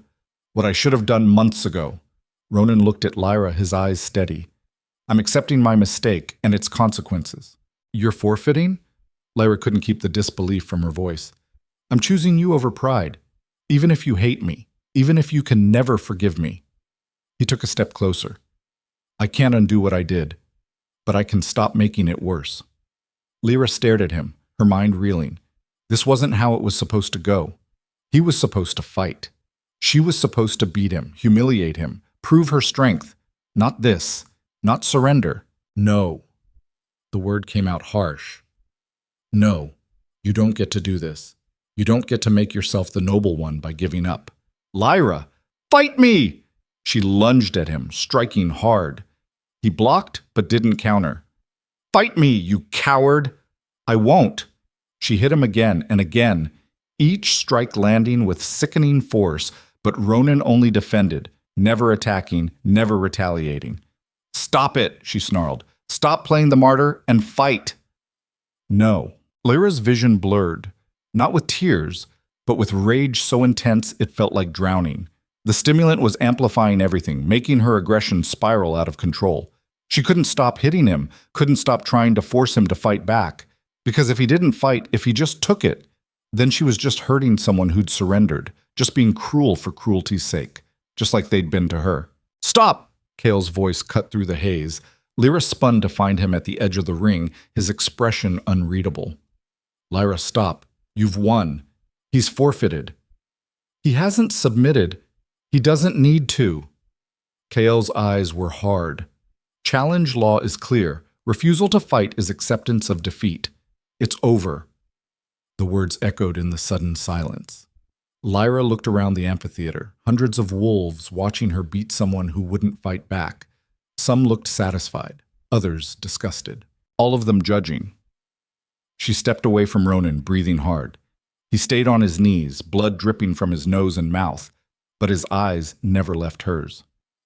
"The challenge is resolved," Vesper announced. "Lyra Vane is victorious. By law, she now holds claim to—" "Wait!" The voice came from the crowd. Lyra turned to see her mother standing, her face pale but determined. "There's something you all need to know," Elena continued, descending toward the ring. "Before this goes any further." "Mother, don't—" Lyra started. "The suppression wasn't just to protect you." Elena's voice carried across the amphitheater. "It was part of a larger plan, one that involved Alpha Marcus." Every head swiveled toward the Thornwood Alpha. He'd gone very still. "What are you talking about?" Lyra demanded. Elena reached the ring's edge, her hands shaking. "When you were born, we knew immediately what you were. Bloodbound, the first one in 3 generations, and Alpha Marcus—" She swallowed hard. "He ordered me to suppress you, said that if I didn't, he'd have you killed as a threat to pack stability." "That's a lie," Marcus roared. "Is it?" Elena's voice was cold.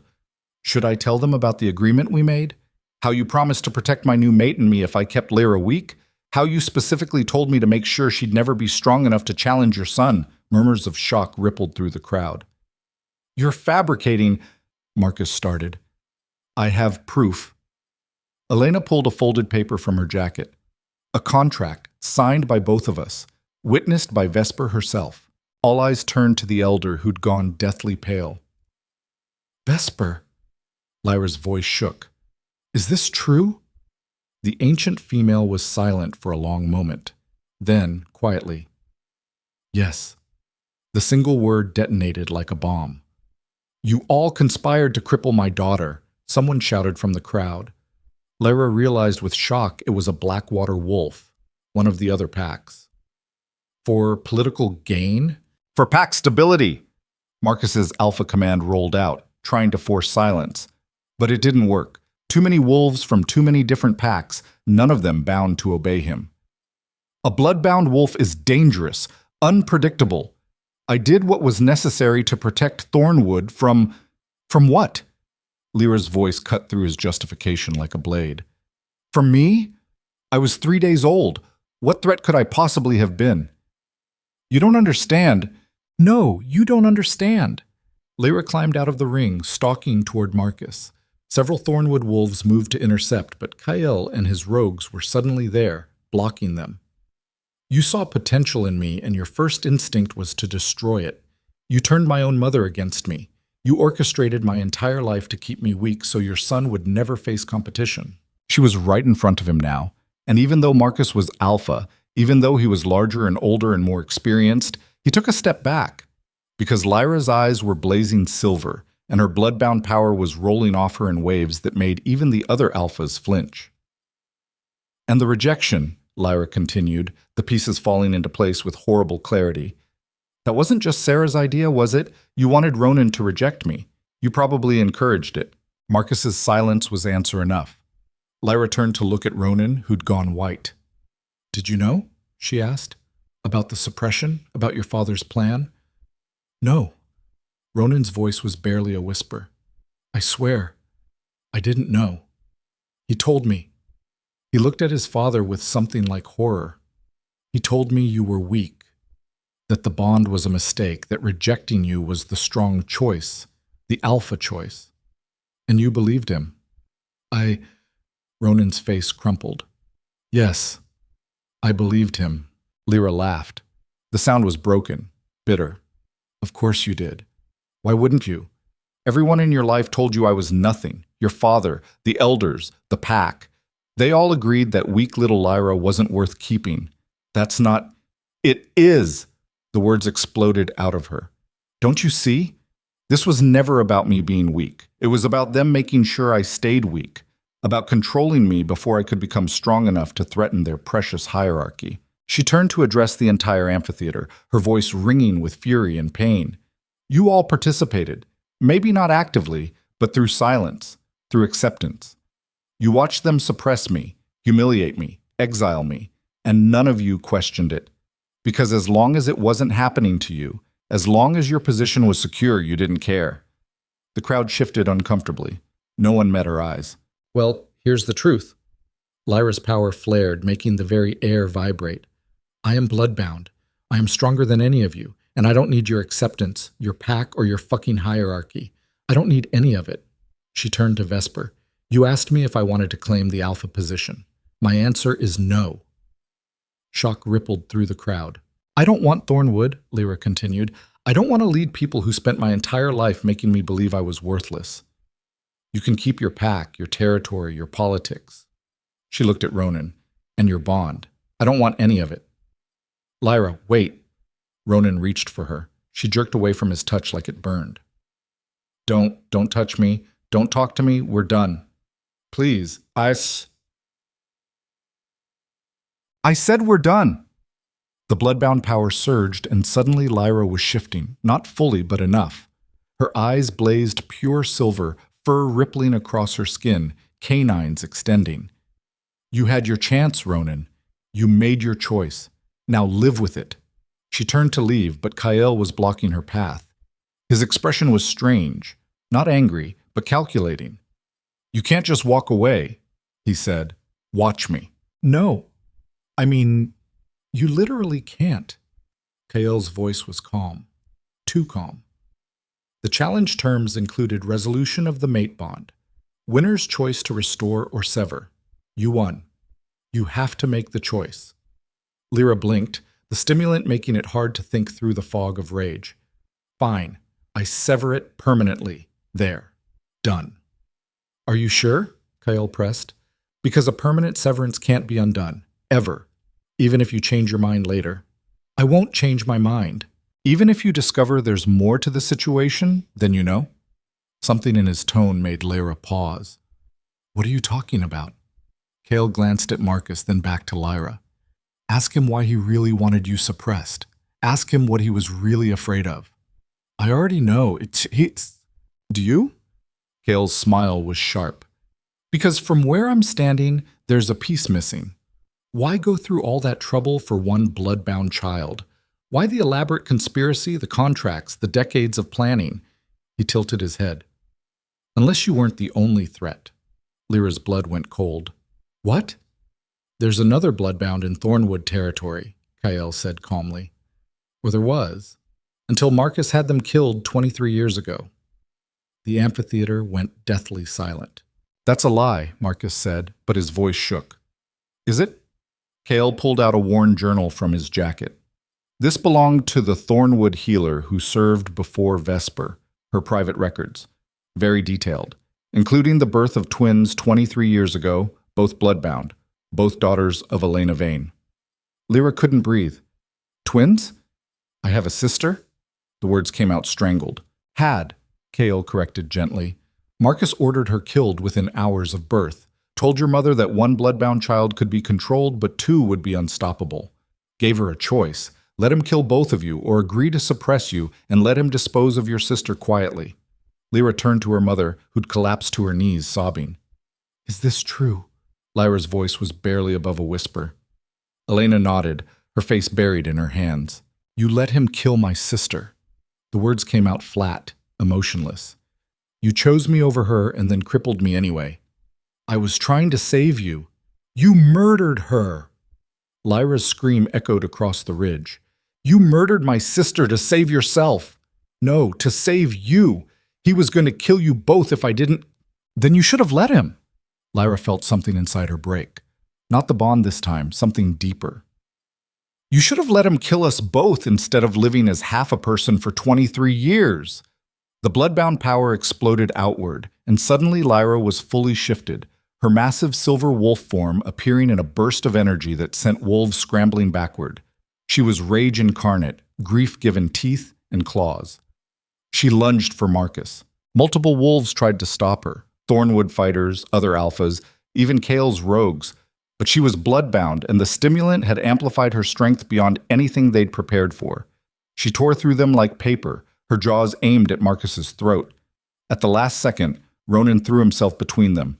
Lyra's teeth sank into his shoulder instead of his father's neck. Blood filled her mouth, hot, copper, wrong. The taste of mate bond, even broken, even rejected.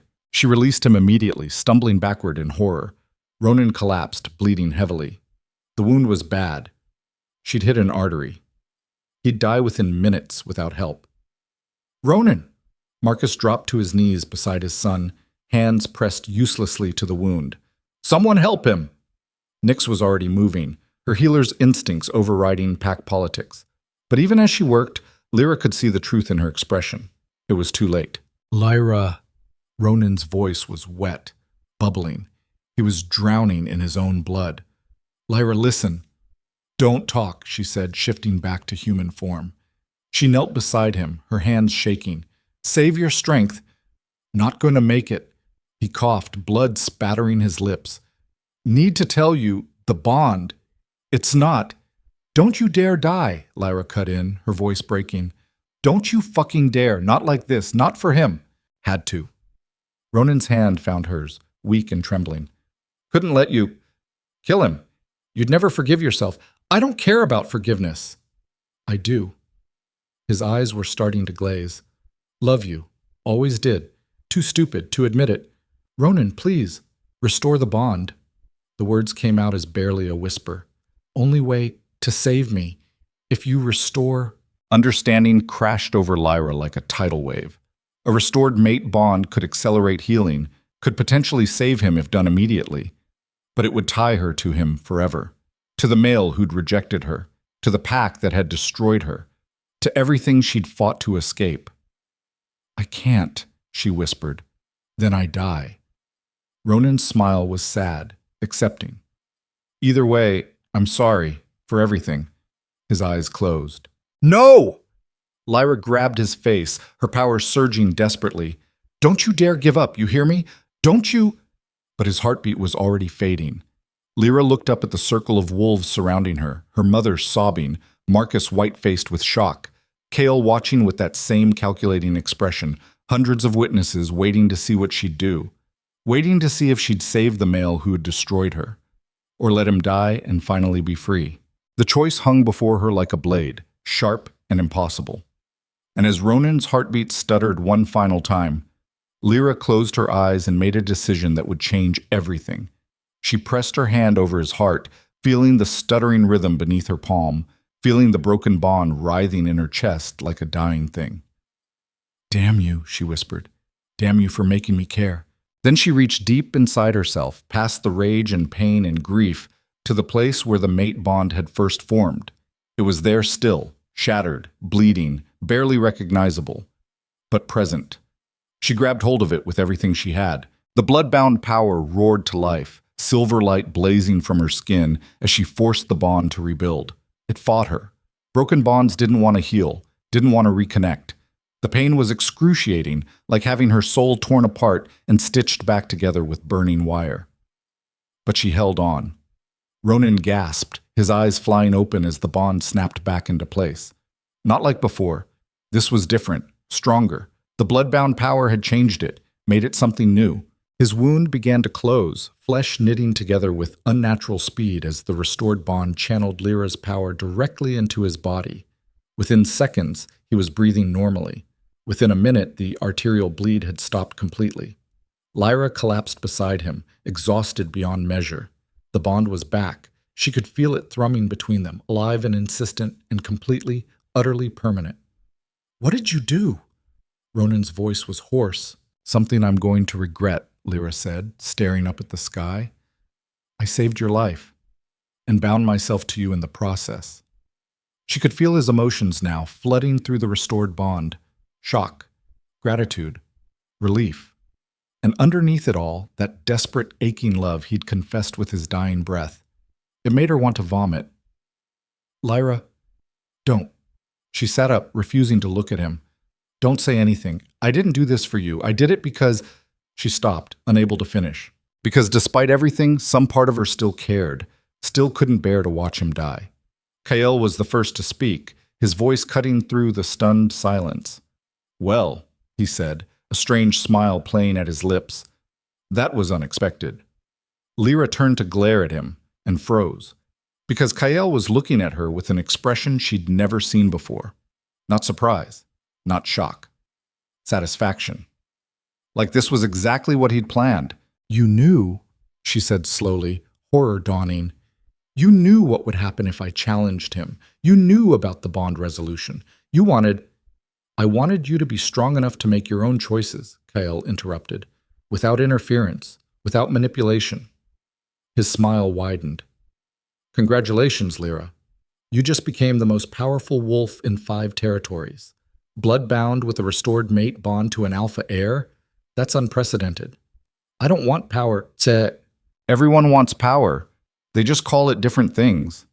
Kael tilted his head. The question is, what are you going to do with it?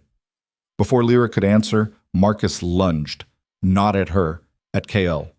The Thornwood Alpha moved with desperate speed, his claws extended, his face twisted with rage. You planned this. You manipulated everything from the beginning. Kael dodged easily, too easily, like he'd been expecting the attack. I simply provided opportunities, Kael said, his voice calm even as Marcus came at him again. Lyra made her own choices. You used her, Marcus roared. Used her to destabilize my pack, to create chaos. I freed her. Kael's eyes glittered dangerously. From you, from your suppression, from your control. If that destabilized your pack, perhaps your pack deserved destabilizing. Marcus struck again, and this time Kael caught his wrist, twisting it with brutal efficiency. The crack of breaking bone echoed across the amphitheater. But you're right about one thing, Kael continued, his voice dropping to something cold and deadly. I did plan this. All of it. From the moment I found Lyra dying by that river, I knew exactly what she could become. What she would become, with the right encouragement. Lyra's blood turned to ice. What are you saying? Kael released Marcus, who stumbled backward, clutching his broken wrist. Then Kael turned to face Lyra, and the mask he'd worn for months finally fell away. What remained was something ancient, something terrifying. I'm saying that everything that's happened to you, the suppression, the rejection, even finding my camp, none of it was accident. Kael's smile was sharp as knives. It was all carefully orchestrated. By me. The world tilted. You're lying, Lyra whispered. Am I? Think about it. How convenient that my rogues were hunting in exactly the right place to find you. How perfectly timed Marcus's discovery of our spy was. How I just happened to have the healer's journal with proof of your twin sister. He spread his hands. I've been playing this game for 23 years, Lyra, since the day your sister was killed. Since the day I realized Marcus Thorne had murdered the only female I ever loved. The amphitheater erupted in chaos, but Lyra barely heard it. She was staring at Kyle, pieces clicking into place with horrible precision. My sister, she said numbly. You knew my sister. I was bonded to her. Kyle's voice was soft, almost gentle. For exactly 3 hours, from the moment we were born until the moment Marcus slit her throat and threw her body in the river. His eyes blazed with old hatred. I've spent every day since planning his destruction. And you, Lyra, you were always meant to be my weapon. Lyra couldn't breathe, couldn't think. Everything she'd believed, everything she'd fought for. The stimulant you gave me, she managed. What was in it? A bonding agent. Makes you susceptible to suggestion, amplifies existing emotions. Kale's smile was apologetic. I needed you angry enough to attack Marcus. Needed you to bite Ronan so you'd have to choose between saving him or letting him die. Because either way, he gestured at the chaos around them. Either way, Thornwood Pack is destroyed. If you'd let Ronan die, they would have torn themselves apart with grief and rage. Since you saved him, well, a bloodbound alpha with a restored mate bond to their heir? Marcus just lost all his power, all his control. You used me. The words came out hollow. I gave you the tools to free yourself. What you did with them was your choice. My choice? Lyra surged to her feet, her bloodbound power exploding outward. You manipulated everything. My exile, my training, this challenge, all of it was just pieces in your fucking revenge plot. Yes. Kale didn't flinch from her rage. And it worked beautifully. Marcus is ruined. His pack is fractured. His son is bound to a wolf more powerful than he could ever be. Everything he built, everything he controlled, gone. Because of you. Lyra wanted to kill him, wanted to tear him apart the way she'd nearly torn apart Marcus. But she couldn't. Because despite the manipulation, despite the lies, he was right about one thing. She had made her own choices. She'd chosen to drink the stimulant, chosen to challenge Ronan, chosen to restore the bond. All of it, every single decision, had been hers. I hate you, she whispered. I know. Kyle's expression softened slightly. But you're free now. Truly free. And that was always the point. He turned and walked away, his rogues falling in behind him. The crowd parted to let them pass, too shocked to interfere. Lyra stood in the center of the amphitheater, surrounded by the wreckage of 5 different packs, with a mate bond burning in her chest and the truth of her sister's murder echoing in her ears. Ronan's hand touched her shoulder gently. Lyra. She spun on him, her eyes blazing. Don't. Just don't. But through the bond she could feel his pain, his confusion, his desperate need to help her, and underneath it all, that stubborn, impossible love. The bond pulsed between them. Not a chain, not a prison, just a connection. One she'd chosen to restore. One she'd have to learn to live with. I need to go, Lyra said abruptly. Where? I don't know. Anywhere. Nowhere. She looked at the assembled packs, at her sobbing mother, at Marcus clutching his broken wrist. I can't be here right now. I can't. Then let me come with you. Ronan's voice was quiet. Please, let me. No. Lyra pulled away from his touch, even though the bond screamed at the separation. You stay here. Deal with your father. Deal with your pack. I need. She swallowed hard. I need to figure out who I am without someone else pulling the strings. She shifted before he could respond, her massive silver wolf form appearing in a flash of power. And then she ran from the amphitheater, from the packs, from the mate bond and the manipulation and the horrible, crushing weight of truth. Behind her, she heard Ronan call her name, felt him try to follow through the bond. But she was bloodbound, faster than any normal wolf, stronger than any alpha. And right now, alone in the wilderness with the wind in her fur and her sister's ghost in her heart, that was the only thing that felt. Lyra ran until her lungs burned and her legs trembled, and the restored mate bond felt like a rope trying to drag her backward through the forest. She ran until the sounds of the amphitheater faded to nothing, until all she could hear was her own ragged breathing and the thunder of her heartbeat in her ears. Then she ran some more. The bloodbound power made her faster than she'd ever been, stronger than any normal wolf had a right to be. Trees blurred past, streams became single leaps. The wilderness that had nearly killed her months ago now bent to her will like it recognized what she'd become. A predator, an apex creature, something that didn't ask permission to exist. But she couldn't outrun the bond. It pulsed in her chest with every heartbeat, a living connection to Ronan that she could feel no matter how far she went. His confusion, his pain, his desperate need to follow her.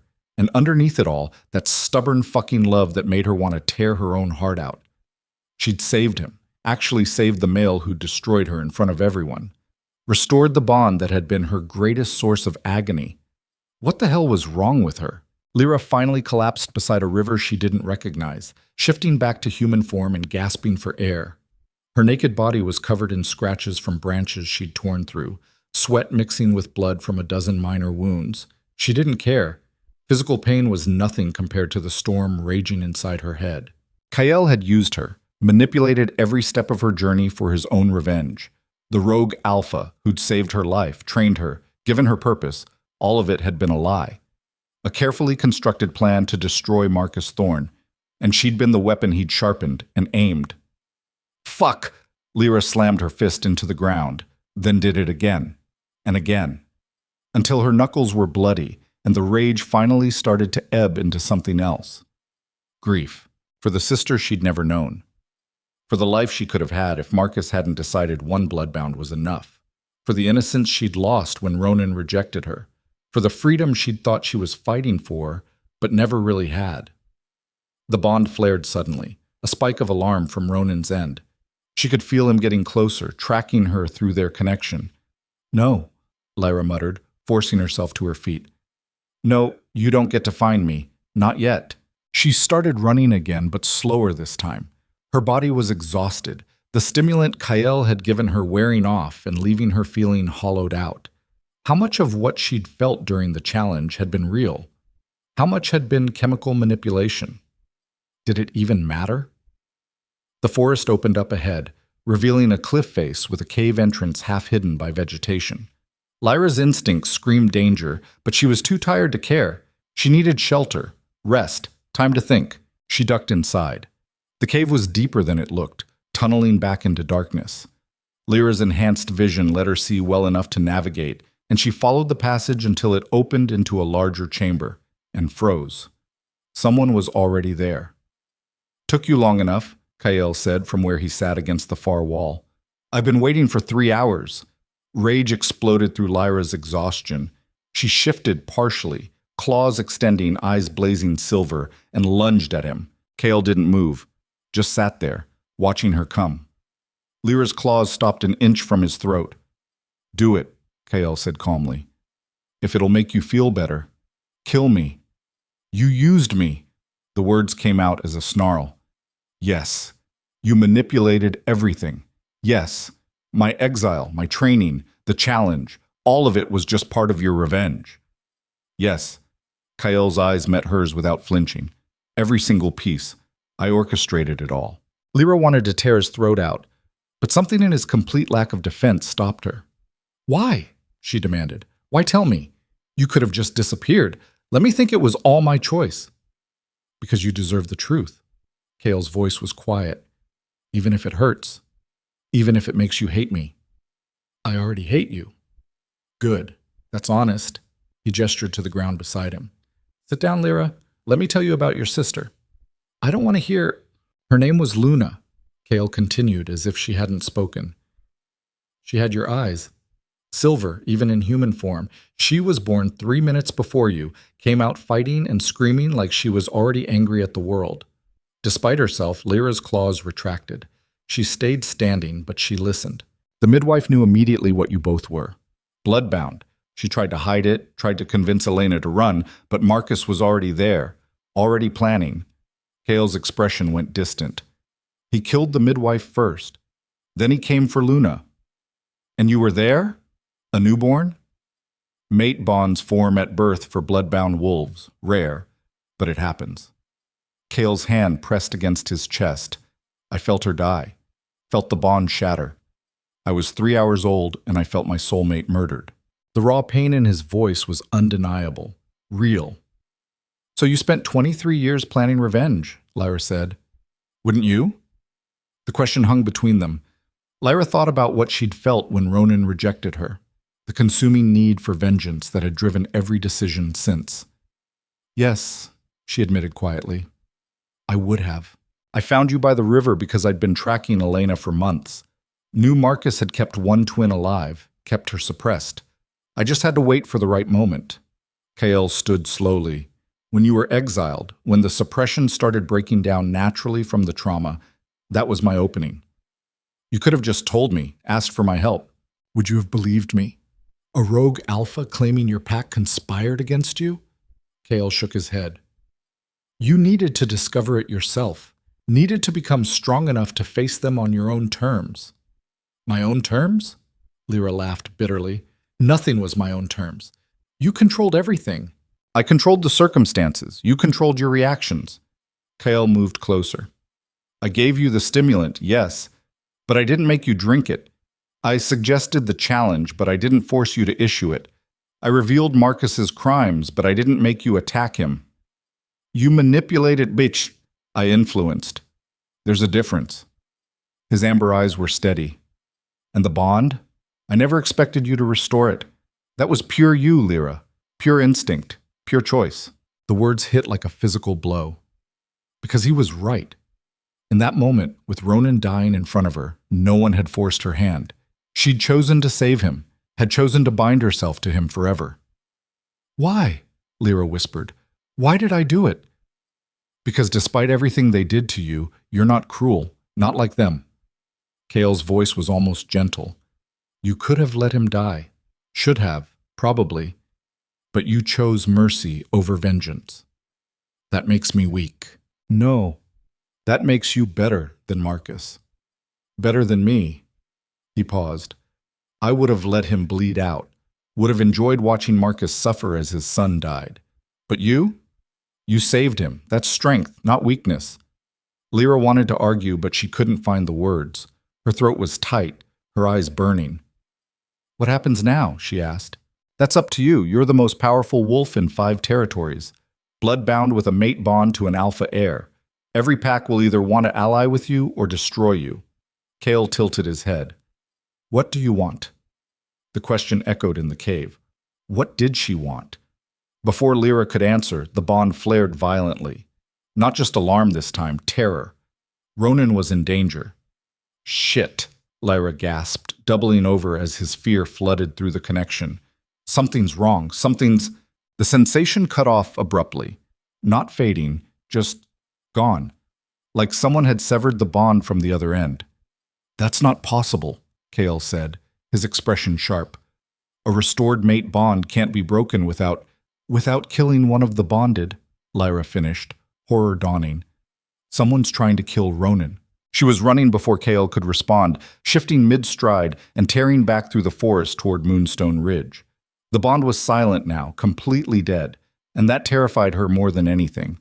If Ronan died, the bond would shatter again, and this time it would take part of her soul with it. She couldn't let that happen, wouldn't let that happen, even if he'd rejected her, even if everything was fucked up and complicated and impossible. He was hers, and no one got to kill him except her. Lyra reached the amphitheater to find chaos. The gathering had devolved into violence, wolves from different packs fighting each other, blood staining the white stones of the challenge ring. Bodies littered the ground, some moving, some not. And in the center of it all stood Marcus Thorne, his broken wrist wrapped but his eyes blazing with madness. "Where is she?" he roared at a cowering Thornwood wolf. "Where is the blood-bound bitch?" Lyra shifted to human form and stepped into view. Every head turned toward her. "Right here," she said coldly. "What did you do to Ronan?" Marcus's smile was vicious. "What I should have done to you 23 years ago. Eliminated the threat before it could grow."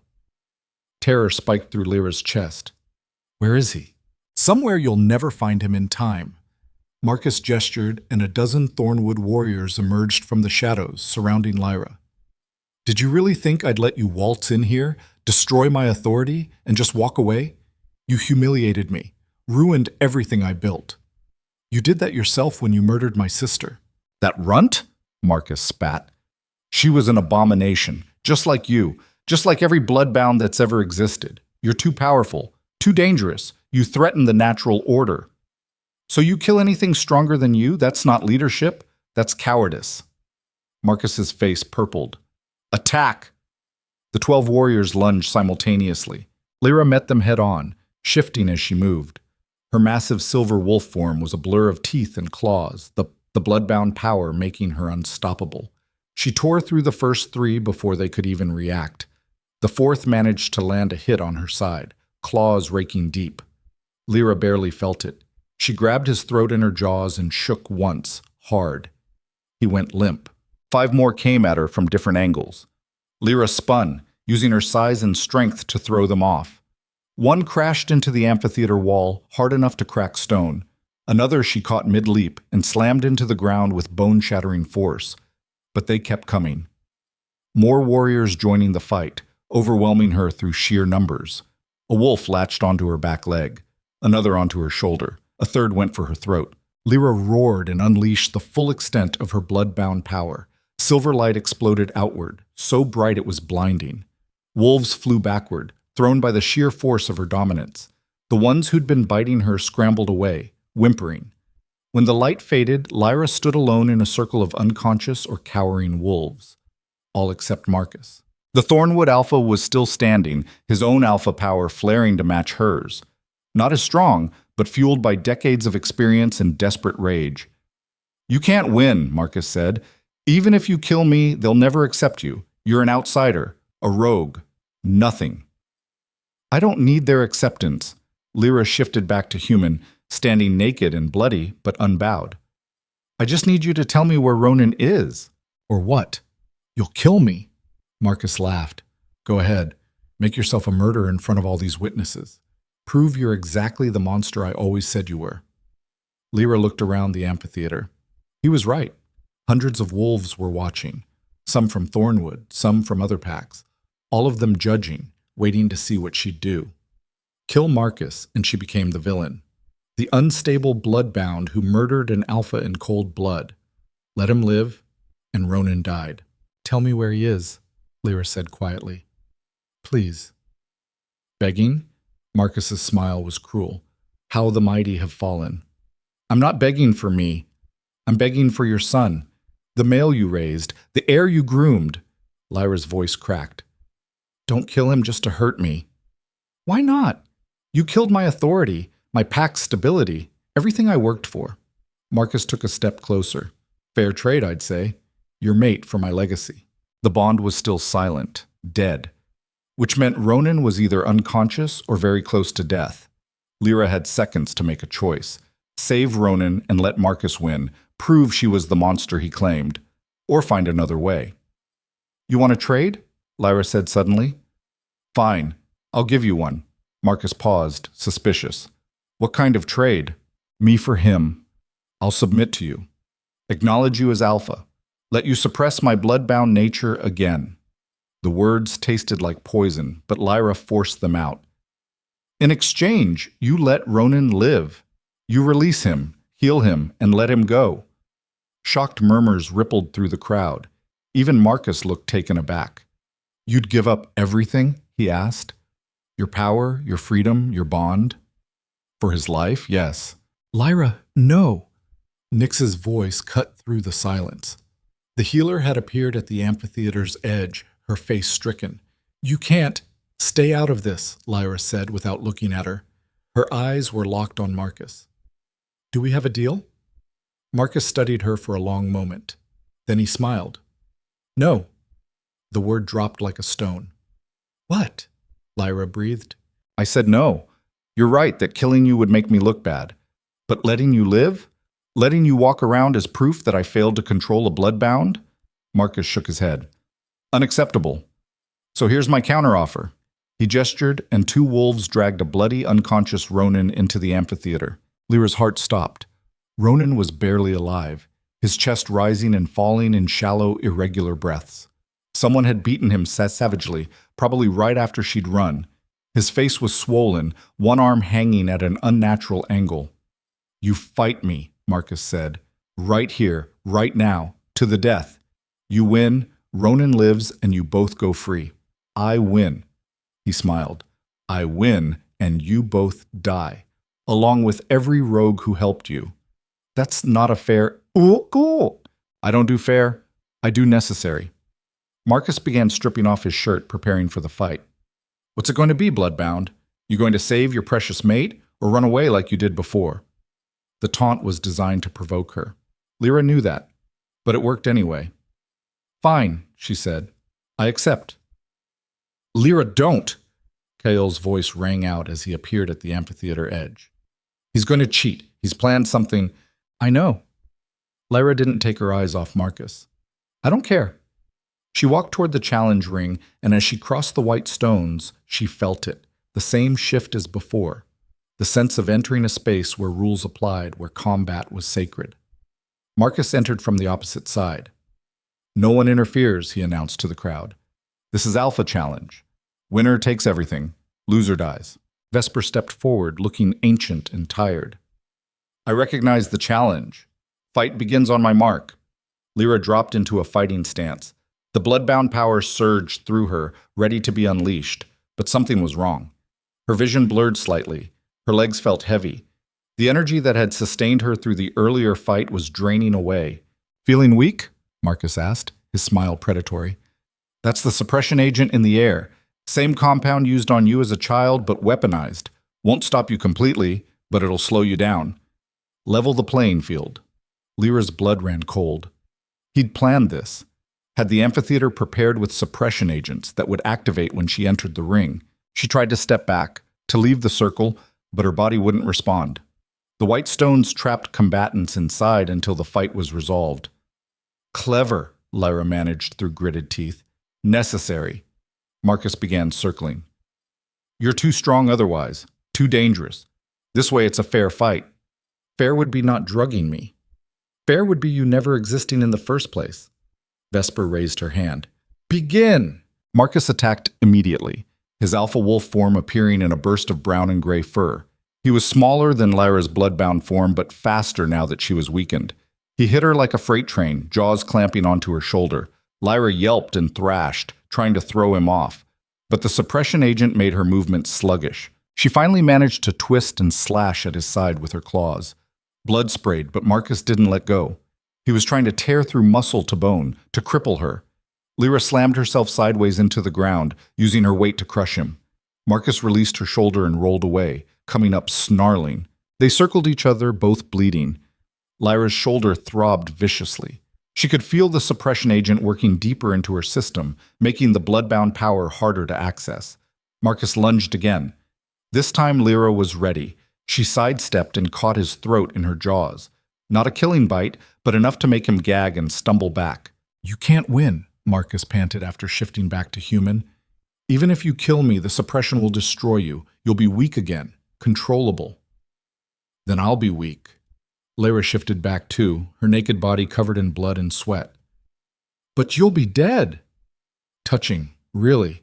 Marcus wiped blood from his mouth. But you're forgetting something. If you kill me, who heals Ronan? He's dying right now.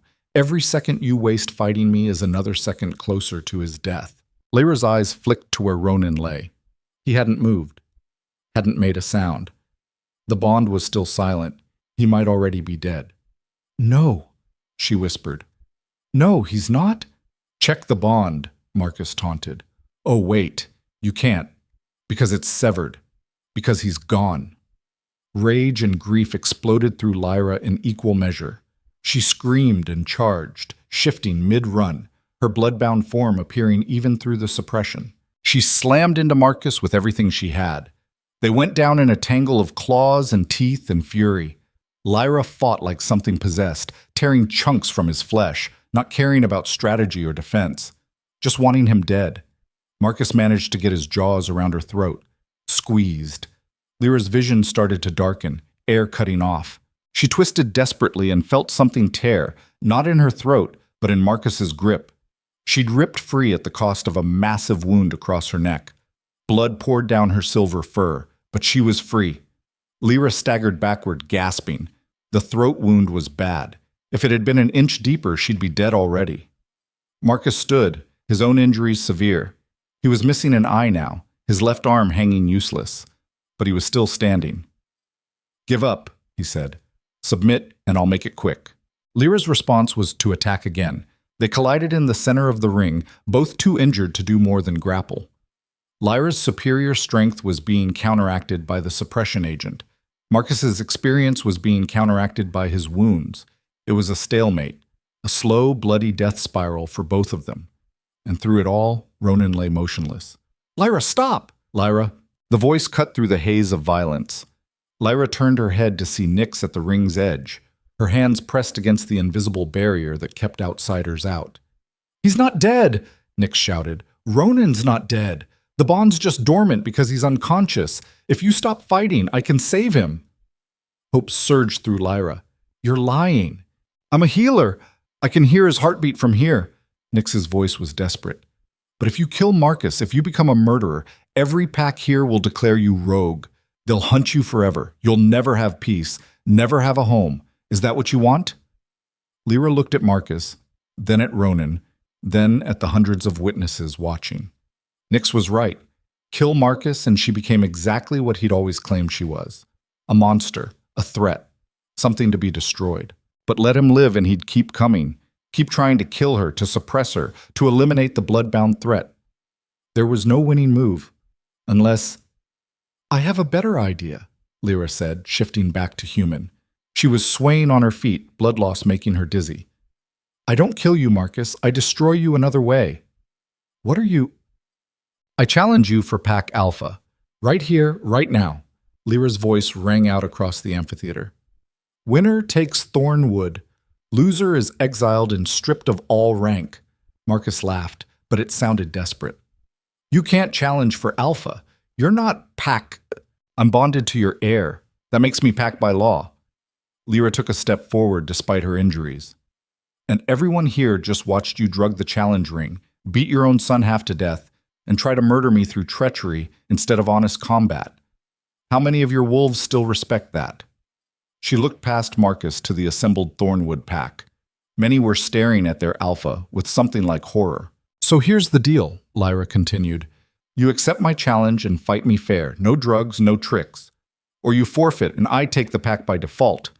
Either way, your reign ends tonight." Marcus's face went purple with rage. "You can't accept or forfeit!" Lyra's bloodbound power flared, pushing through the suppression. Her dominance rolled across the amphitheater in waves. "Choose!" For a long moment, Marcus stood frozen. Then slowly, unwillingly, his knees began to bend. He was submitting, actually submitting to her dominance.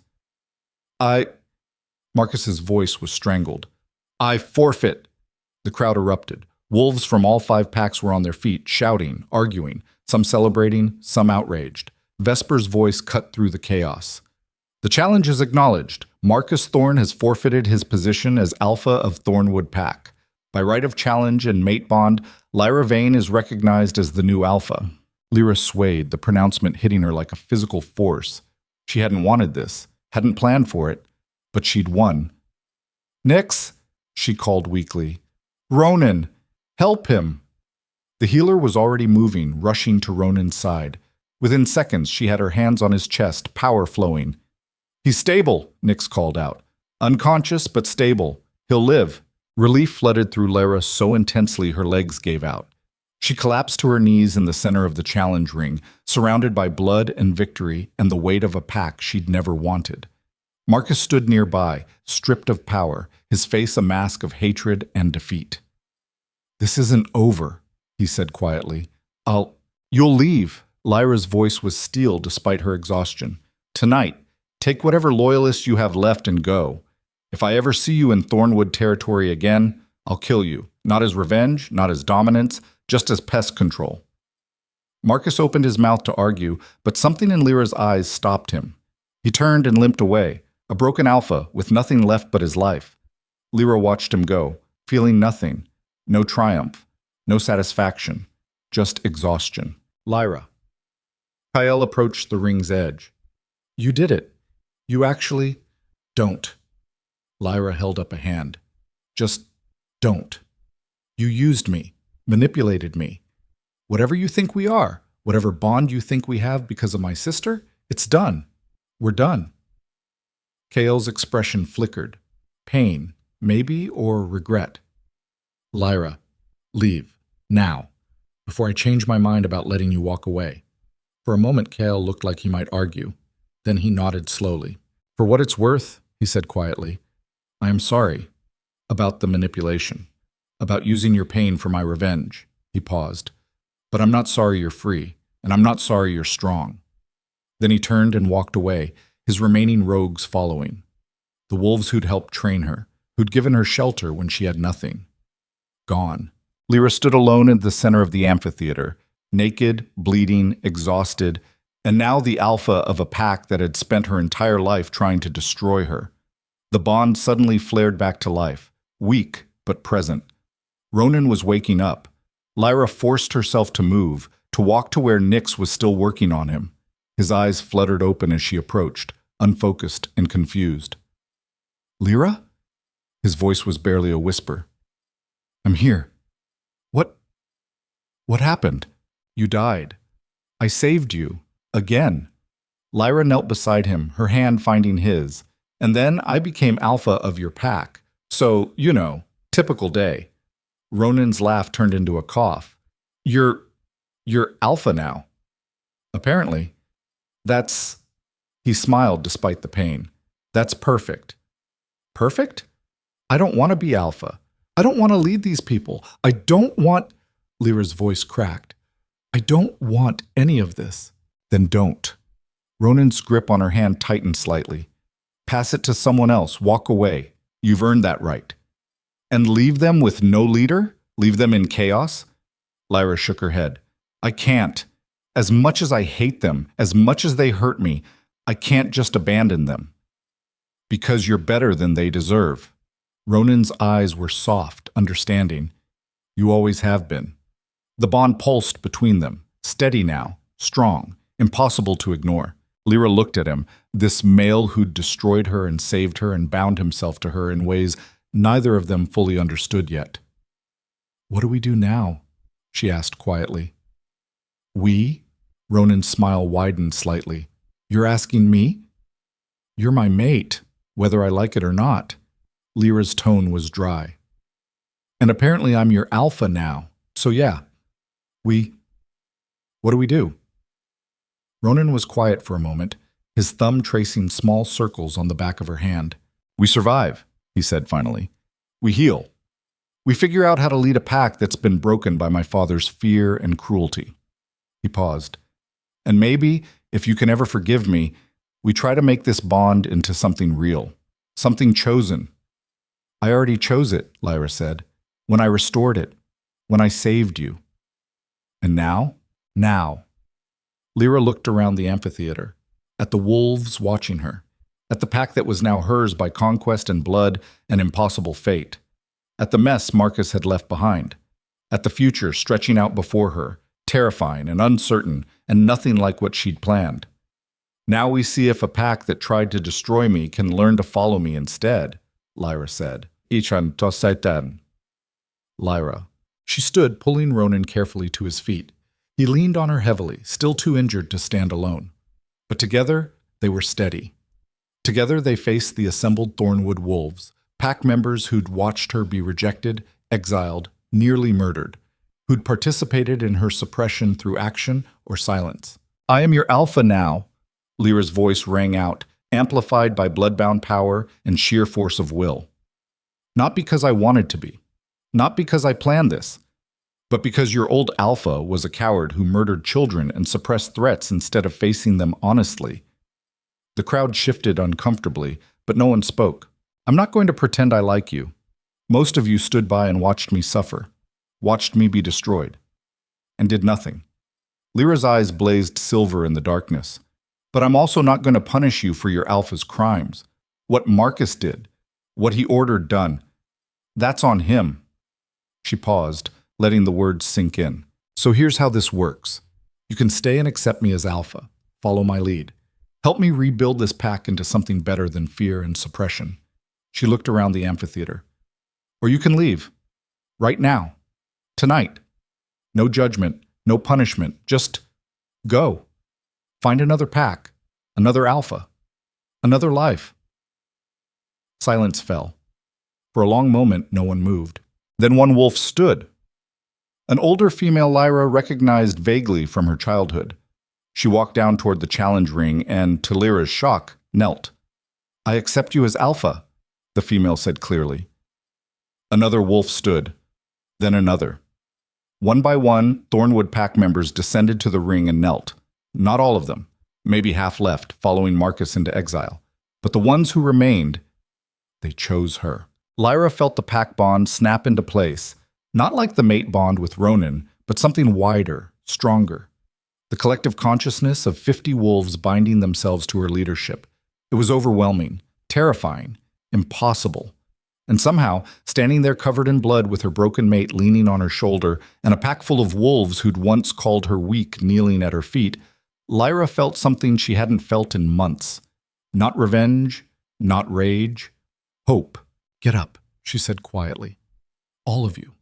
We're done with kneeling. We're done with submission through fear. From now on, Thornwood Pack stands on its feet."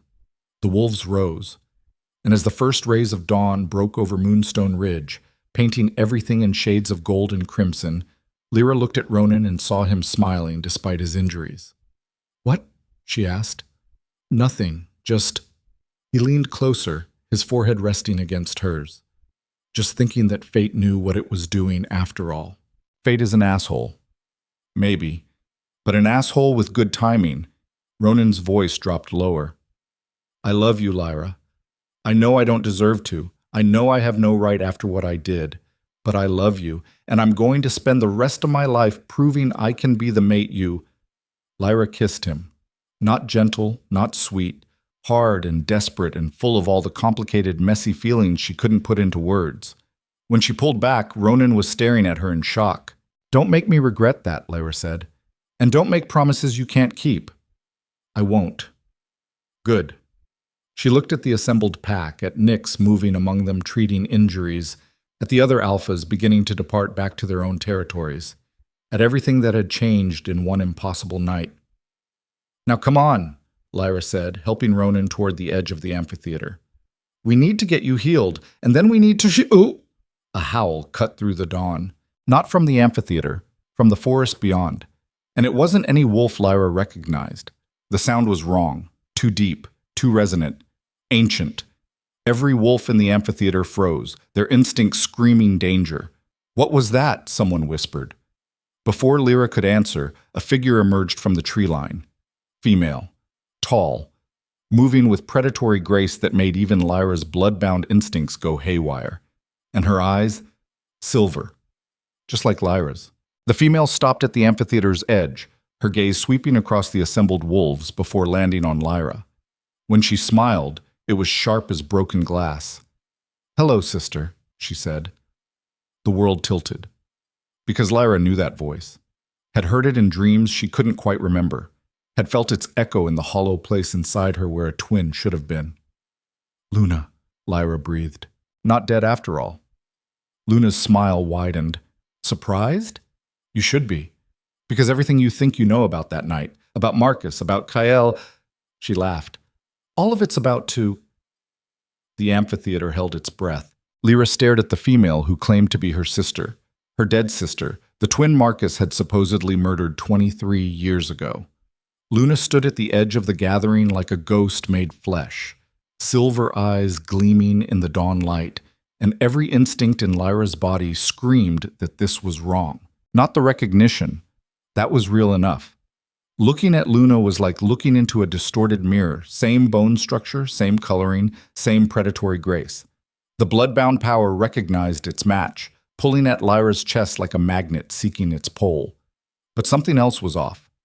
Something in the way Luna smiled, the way she held herself, like she was wearing her own skin wrong. "You're dead," Lyra said flatly. "Kael said Marcus killed you, hours after we were born." "Kael said a lot of things." Luna's voice was silk over steel. "Most of them lies, all of them convenient." She took a step into the amphitheater, and wolves scrambled backward.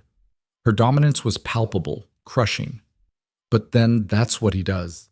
lie, manipulate, use people until they're no longer useful. Ronan's hand tightened on Lyra's shoulder. Through the bond, she felt his confusion mixing with hers. "If you're alive," Lyra said slowly, "where have you been for 23 years? "Where Kyle put me." Luna's expression darkened. "In a cage, suppressed and controlled and used as his personal weapon against anyone who threatened his plans." She looked around the amphitheater with something like contempt. "While you were playing alpha and fighting your little dominance games, I was rotting in a cell being fed lies about our family." "That's not," Lyra started. "Not true? How would you know?" Luna's laugh was bitter. "You were here, living your life, getting rejected and exiled and having your grand revenge story. I was nowhere, nothing, just a tool Kyle used when he needed a bloodbound he could control." The words hit like physical blows. Lyra turned to look for Kyle, but he was gone, had left when she'd dismissed him. Of course he had. Because if this was true, if he'd been lying about Luna's death, "He told me Marcus killed you," Lyra said. "That he felt the bond break when you died." "He lied." Luna's voice was cold.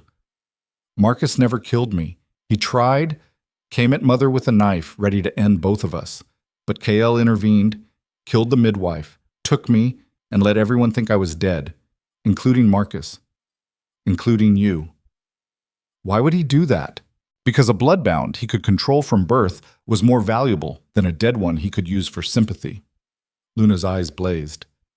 "He raised me, Lyra, trained me, told me our mother abandoned us, that our pack tried to murder us, that you were weak and broken and not worth saving, and I believed him. For 23 years I believed every fucking word." The pain in Luna's voice was undeniable, real, raw. Lyra felt something crack inside her chest. Not the mate bond this time, but something older. The twin bond that had been severed at birth, the connection she'd never known she was missing. "What changed?" Lyra asked quietly. "I escaped. 3 months ago." Luna's hands clenched into fists. "Found the healer's journal he'd been quoting from. Read the real version.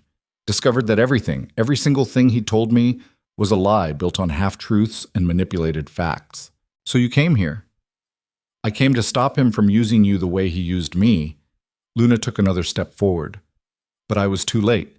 He'd already set everything in motion, already turned you into his weapon against Marcus, already made you dance to his tune." "I'm not his weapon," Lyra said, but the words felt hollow. Because wasn't she? Hadn't Kyle orchestrated everything, the rescue, the training, the challenge? Hadn't he played her perfectly? "Aren't you?" Luna gestured at the amphitheater. "You just conquered a pack you didn't want, bonded yourself to a male who destroyed you, and eliminated the alpha Kyle's been hunting for decades. What part of that was your choice?" Lyra wanted to argue, wanted to insist that she'd made her own decisions, controlled her own fate. But the truth was more complicated than that, more painful. "It doesn't matter now," Ronan said quietly. "What's done is done. The question is what happens next." Luna's eyes shifted to him, and her lip curled. "The heir who rejected his mate. How noble of you to stand by her now that she's powerful enough to be useful." "That's not," Ronan started. "Isn't it?" Luna cut him off. "You rejected her when she was weak, when she was suppressed and controllable and exactly what your father wanted her to be. But now that she's bloodbound, now that she's conquered your pack and can't be controlled, suddenly you love her. Suddenly the bond matters." "Stop." Lyra's voice cracked like a whip. "Whatever your problem is with Kyle, whatever happened to you, don't take it out on Ronan. He made mistakes. So did I. We're dealing with them." "Are you?" Luna's smile was sharp. "Or are you just accepting another cage? First Marcus's suppression, then Kyle's manipulation, now Ronan's bond and pack responsibilities. When do you get to be free, sister? When do you get to choose something just for yourself?" The question hung in the dawn air like smoke. When Lyra didn't answer, Luna continued, softer now. "I'm not here to fight you. I'm here to offer you a choice, a real one, not one manipulated by males who think they know what's best for us." "What choice?" "Come with me." Luna extended her hand. "Leave all of this. The pack, the bond, the territory. We're bloodbound twins. Together we're unstoppable. We could go anywhere, do anything, build our own pack from rogues and rejects like us, create something that doesn't rely on hierarchy or dominance or all the broken systems that crippled us." For a moment, just a moment, Lyra was tempted. The idea of walking away from everything, starting fresh with the sister she'd never known she had. Then she felt Ronan's hand on her shoulder, felt the pack bond humming in the back of her mind, felt the weight of 50 wolves who'd chosen to follow her despite everything. "No," Lyra said. Luna's expression flickered. "No? I'm not running anymore. Not from my responsibilities, not from my mistakes, not from the messy, complicated reality of trying to fix what's broken." Lyra took a step toward her sister. "You want freedom? Real freedom isn't running from everything that hurts. It's choosing to stay and fight for something better." "That's what Kael told me." Luna's voice was bitter. "Stay and fight. Be strong. Don't run from your purpose." And look where it got me. 23 years in a cage. I'm not Kael, and this isn't a cage. Lyra looked around the amphitheater. It's a pack that needs healing, a mate bond that needs work, a sister I just found out existed. It's messy and hard and nothing like what I wanted, but it's mine, my choice, my responsibility. "Then you're a fool." Luna's eyes blazed. "You think you can fix them? Fix a pack that tried to destroy you? Fix a bond with someone who publicly humiliated you? You're deluding yourself." "Maybe." Lyra's voice was calm. "Or maybe I'm finally strong enough to try. To choose forgiveness over revenge. To build instead of destroy." "Forgiveness?" Luna spat the word like poison. "Is that what you call it? Accepting scraps from people who threw you away?" "No. I call it refusing to let their cruelty define me." Lyra closed the distance between them until they were face to face, twin to twin. "I call it being better than they were, better than Marcus, better than Kael, better than the broken systems that made us weapons instead of people." Luna stared at her for a long moment, then, quietly, "I don't know how to do that." "Neither do I." Lyra's voice softened. "But we could figure it out, together, as sisters, as pack." "You want me to join your pack? After everything I just said?" "I want you to have a choice that isn't running or caging yourself." Lyra extended her hand. "Stay. Help me rebuild Thornwood into something that doesn't suppress or destroy its strongest members. Help me prove that bloodbound wolves aren't threats to be controlled. We're leaders who can change everything." Luna looked at Lyra's outstretched hand like it might bite her. The assembled wolves watched in silence, waiting to see what the second bloodbound would choose. Finally, Luna took her hand. The moment their skin touched, something electric passed between them, the twin bond recognizing itself, snapping into place after 23 years of separation. It wasn't like the mate bond with Ronan. This was deeper, older, cellular. Luna gasped and tried to pull away, but Lyra held firm. "I've got you," Lyra said quietly. "I've got you, sister. You're not alone anymore." Luna's face crumpled. For the first time since appearing, the hard mask she wore cracked, revealing the broken, scared female underneath. She collapsed against Lyra, shoulders shaking with silent sobs. Lyra held her, the stranger who was her twin, and felt tears of her own burning hot trails down her face. They stayed like that for a long moment, two bloodbound wolves who'd been separated, manipulated, used, and broken, finally finding each other in the ruins of everything that had tried to destroy them. When Luna finally pulled back, her eyes were red but clear. "Kael," she said hoarsely, "we need to find him. Make him answer for what he did." "We will." Lyra's voice was steel. "But not right now. Right now we heal. We rebuild. We become strong enough that when we face him, it's from a position of power, not pain." Luna nodded slowly, then she looked at Ronan, who'd been standing quietly through the entire exchange. "If you hurt her again," Luna said flatly, "I don't care about mate bonds or pack hierarchy. I will end you, understood?" Ronan met her eyes without flinching. "Understood. And if I ever give you reason to, I won't stop you." "Good." Luna turned to survey the assembled Thornwood wolves. "So, we're really doing this? Taking over a pack that suppressed us and making it better?" "We're really doing this," Lyra confirmed. "Then we need to establish some ground rules." Luna's voice shifted, becoming more alpha despite her exhaustion. "First, no more suppression, ever. Anyone who even suggests controlling a wolf's natural abilities gets exiled immediately." "Agreed," Lyra said. "Second, Dual alphas, you and me, equal authority, because one bloodbound is powerful, but two? Luna's smile was sharp. Two is unstoppable. Lyra hesitated. Sharing alpha authority went against every traditional pack structure, but tradition was what had nearly destroyed them both.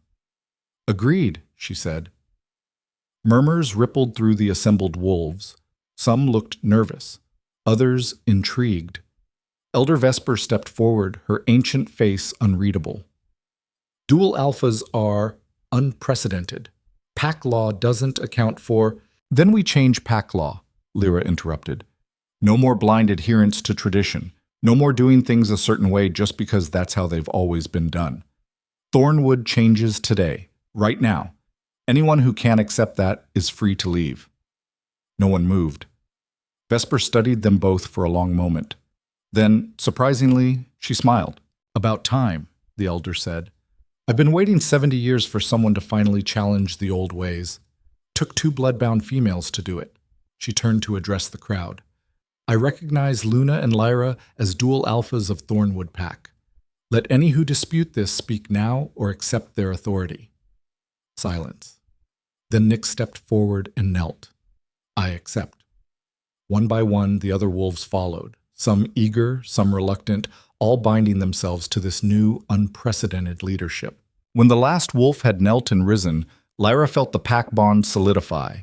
50 minds linked to hers and Luna's, a collective consciousness that was both terrifying and exhilarating. We have work to do, Lyra said to her sister. Mountains of it, Luna agreed. They turned to face their pack together, and for the first time since this nightmare began, Lyra felt something like hope. Puss. The next 3 days were chaos.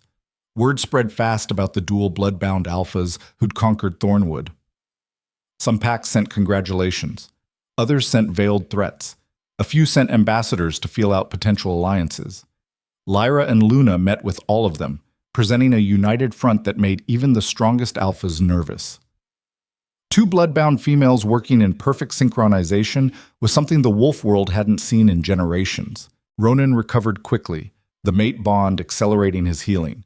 He threw himself into helping reorganize pack structure, using his knowledge of traditional hierarchy to help Lyra and Luna navigate the changes they wanted to make.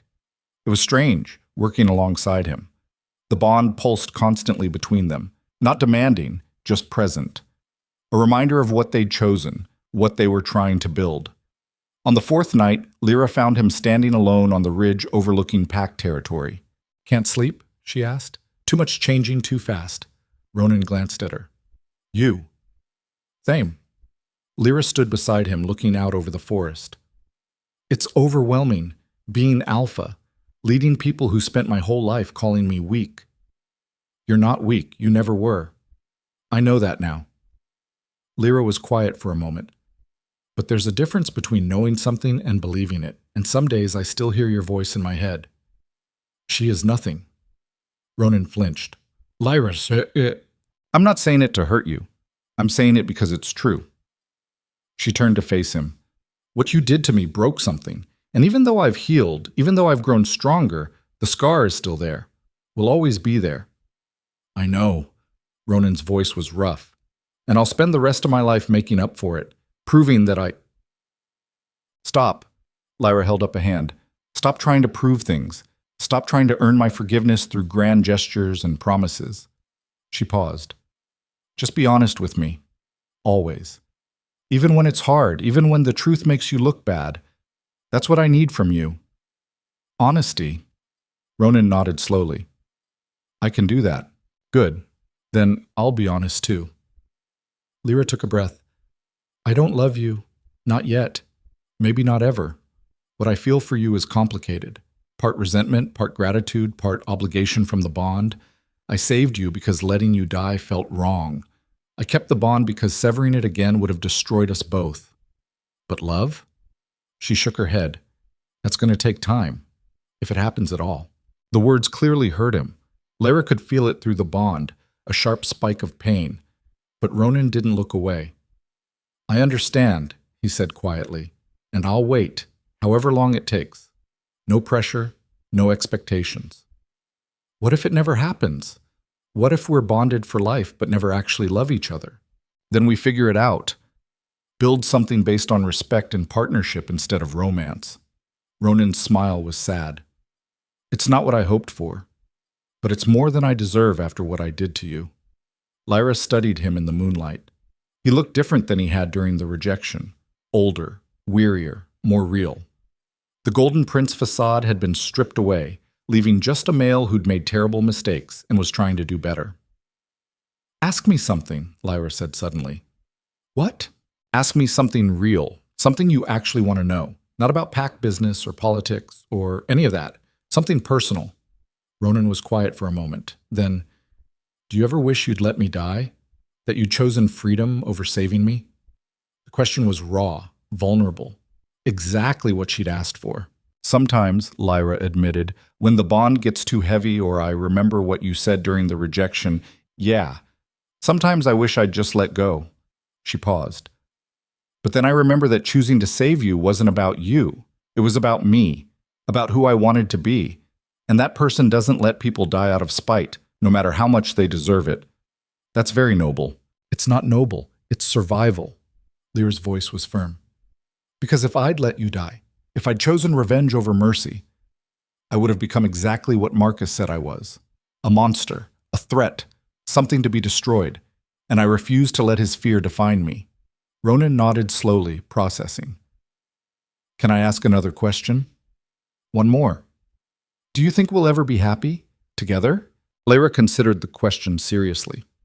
I don't know. But I think we might find something better than happy. Something real. Something earned instead of given by fate. I'll take it. Ronan's voice was soft. Real is better than perfect, anyway. They stood together in comfortable silence, watching the moon rise over Thornwood territory, the land that was now theirs to protect, to heal, to transform.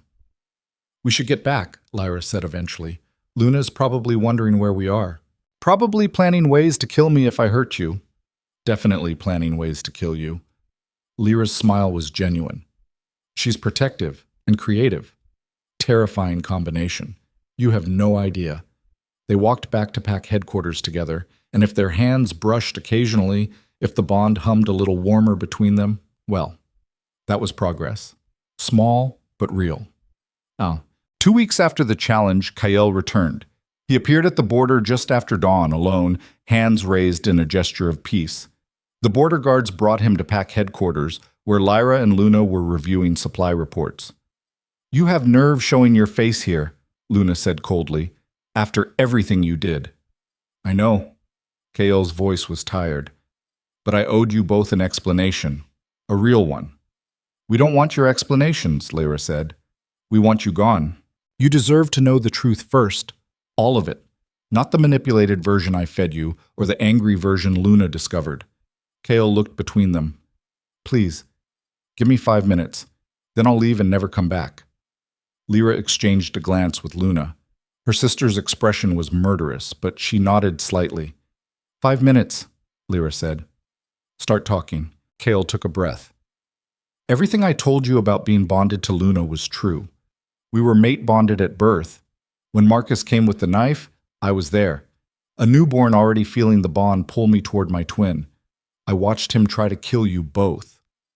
So you saved us, Luna said flatly. No. I saved her. Kael pointed at Luna. I was 3 hours old with a mate bond screaming at me to protect her. I didn't think about you, Lyra. Didn't consider what saving one and leaving the other would mean. I just reacted. You let them think I was dead, Luna said. Yes. Because if Marcus knew you were alive, he'd hunt you forever. But if he thought you were dead, he'd focus on suppressing Lyra instead. Kael's voice was hollow. I told myself I was protecting you, raising you safe. But the truth? I was using you, training you to be my weapon against the wolves who'd tried to kill my mate. And me? Lyra asked. Finding me by the river, was any of that real? The finding was planned. The rest? Kael met her eyes. The rest was real. Your pain, your strength, your growth. I provided opportunities, but what you did with them, that was all you. That's not good enough, Luna said. You caged me for 23 years, fed me lies, made me hate my own sister. I know, and I'm sorry. Kale's voice broke. I let my need for revenge consume everything, including the bond with you, including any sense of right or wrong. He looked at Luna with devastation written across his face. You were the most important thing in my world, and I destroyed you trying to protect you. Luna's hands were shaking. The bond is still there. I can feel it. Even after everything, even hating you, I can still feel you. I know. I feel you too. Kale's smile was sad. That's the curse of mate bonds. They don't care about betrayal or pain or whether we deserve each other. They just exist. What do you want from us? Lyra asked. Forgiveness? Because we're not giving it. I want you to be free. Actually free. Not bound by my manipulation or Marcus's suppression or anyone else's expectations. Kale pulled out a small vial, similar to the one he'd given Lyra before the challenge. This is the counteragent to the suppression compound. One dose and any lingering effects are gone completely. Your blood-bound nature will be fully unleashed. No restrictions, no limitations. He set it on the table and stepped back. That's it? Luna asked. You just give us the cure and leave? What else can I do? You don't want me here. You don't trust me. And honestly, Kale's laugh was bitter. I don't trust myself anymore. I spent 23 years so focused on revenge that I forgot how to be anything else. Forgot how to be the mate you deserved. Luna stood abruptly, her chair scraping across the floor. She crossed to where Kyle stood and, without warning, slapped him. The crack echoed in the quiet room. That's for the cage, Luna said. Then she kissed him. Hard, desperate, furious. When she pulled back, tears were streaming down her face.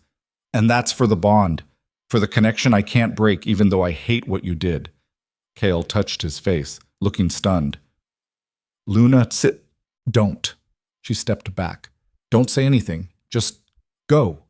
Leave Thornwood. Leave us alone.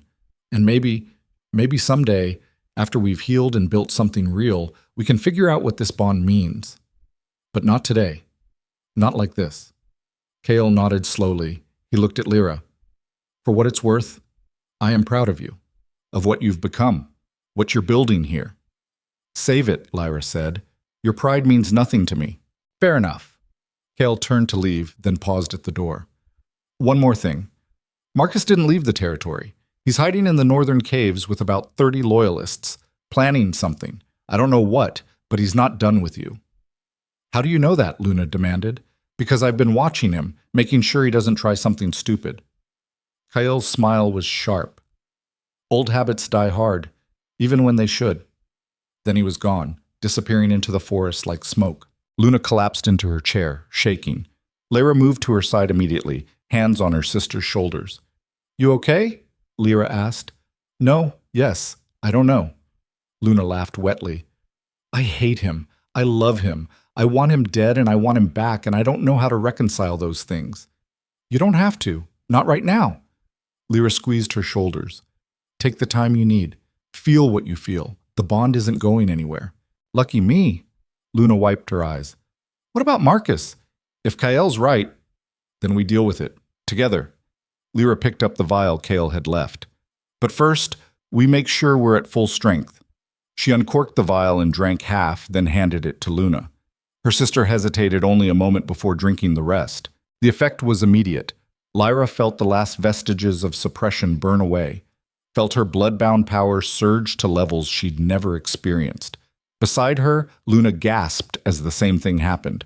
When it faded, they looked at each other with eyes blazing pure silver. Holy shit, Luna breathed. Yeah, Lyra grinned. Now, let's go deal with Marcus. Permanently. They found Marcus's camp 3 days later. 30 wolves, just like Kyle had said. All loyalists who'd followed the former Alpha into exile. They'd set up in a network of caves in the northern wilderness, clearly planning something. Lyra and Luna approached with Ronin and 20 of their strongest fighters. They could have brought more, could have overwhelmed Marcus with sheer numbers, but this needed to be personal. Marcus himself emerged from the largest cave when they arrived. He looked haggard, older, broken, but his eyes still burned with hatred. Come to finish me? He asked. No, Lyra said. "Come to offer you a choice." Marcus laughed. "What choice?" "Leave. Take your loyalists and go. Find territory somewhere far from Thornwood and never come back." Lyra's voice was calm. "Or stay and die. Your call." "That's not a choice. That's exile. It's more mercy than you gave my sister. More than you gave me." Lyra took a step forward. "You tried to kill 2 newborns because you were afraid of what we might become. You suppressed me for 23 years. You beat your own son and tried to murder me through treachery. You've earned death 100 times over. Then why offer exile?" Marcus's eyes were suspicious. "Because I'm trying to be better than you, better than the fear and cruelty that drove you." Lyra's eyes blazed silver. "But make no mistake, this is your only chance. Accept exile or face both of us in combat, and we won't hold back." Marcus looked between Lyra and Luna, clearly weighing his options. 2 bloodbound alphas at full power versus his 30 wolves. The math wasn't in his favor. "And if I accept, if I leave, you get to live. You get to rebuild somewhere else. You get to be anything except a threat to Thornwood." Lyra paused. "That's more than you deserve, but it's what I'm offering." For a long moment, Marcus was silent. Then, slowly, he nodded. "I accept." Relief flooded through Lyra, though she kept her expression neutral. "You have 1 week to clear out of the territory. After that, if we find any trace of you or your loyalists, we hunt you down. Understood?" "Understood." Marcus's voice was hollow. He looked at Ronan. "I failed you, boy. Failed to raise you strong. Failed to protect the pack. Failed at everything." "Yeah," Ronan said quietly. "You did. But that's on you to live with, not me." Marcus nodded and turned away, defeated.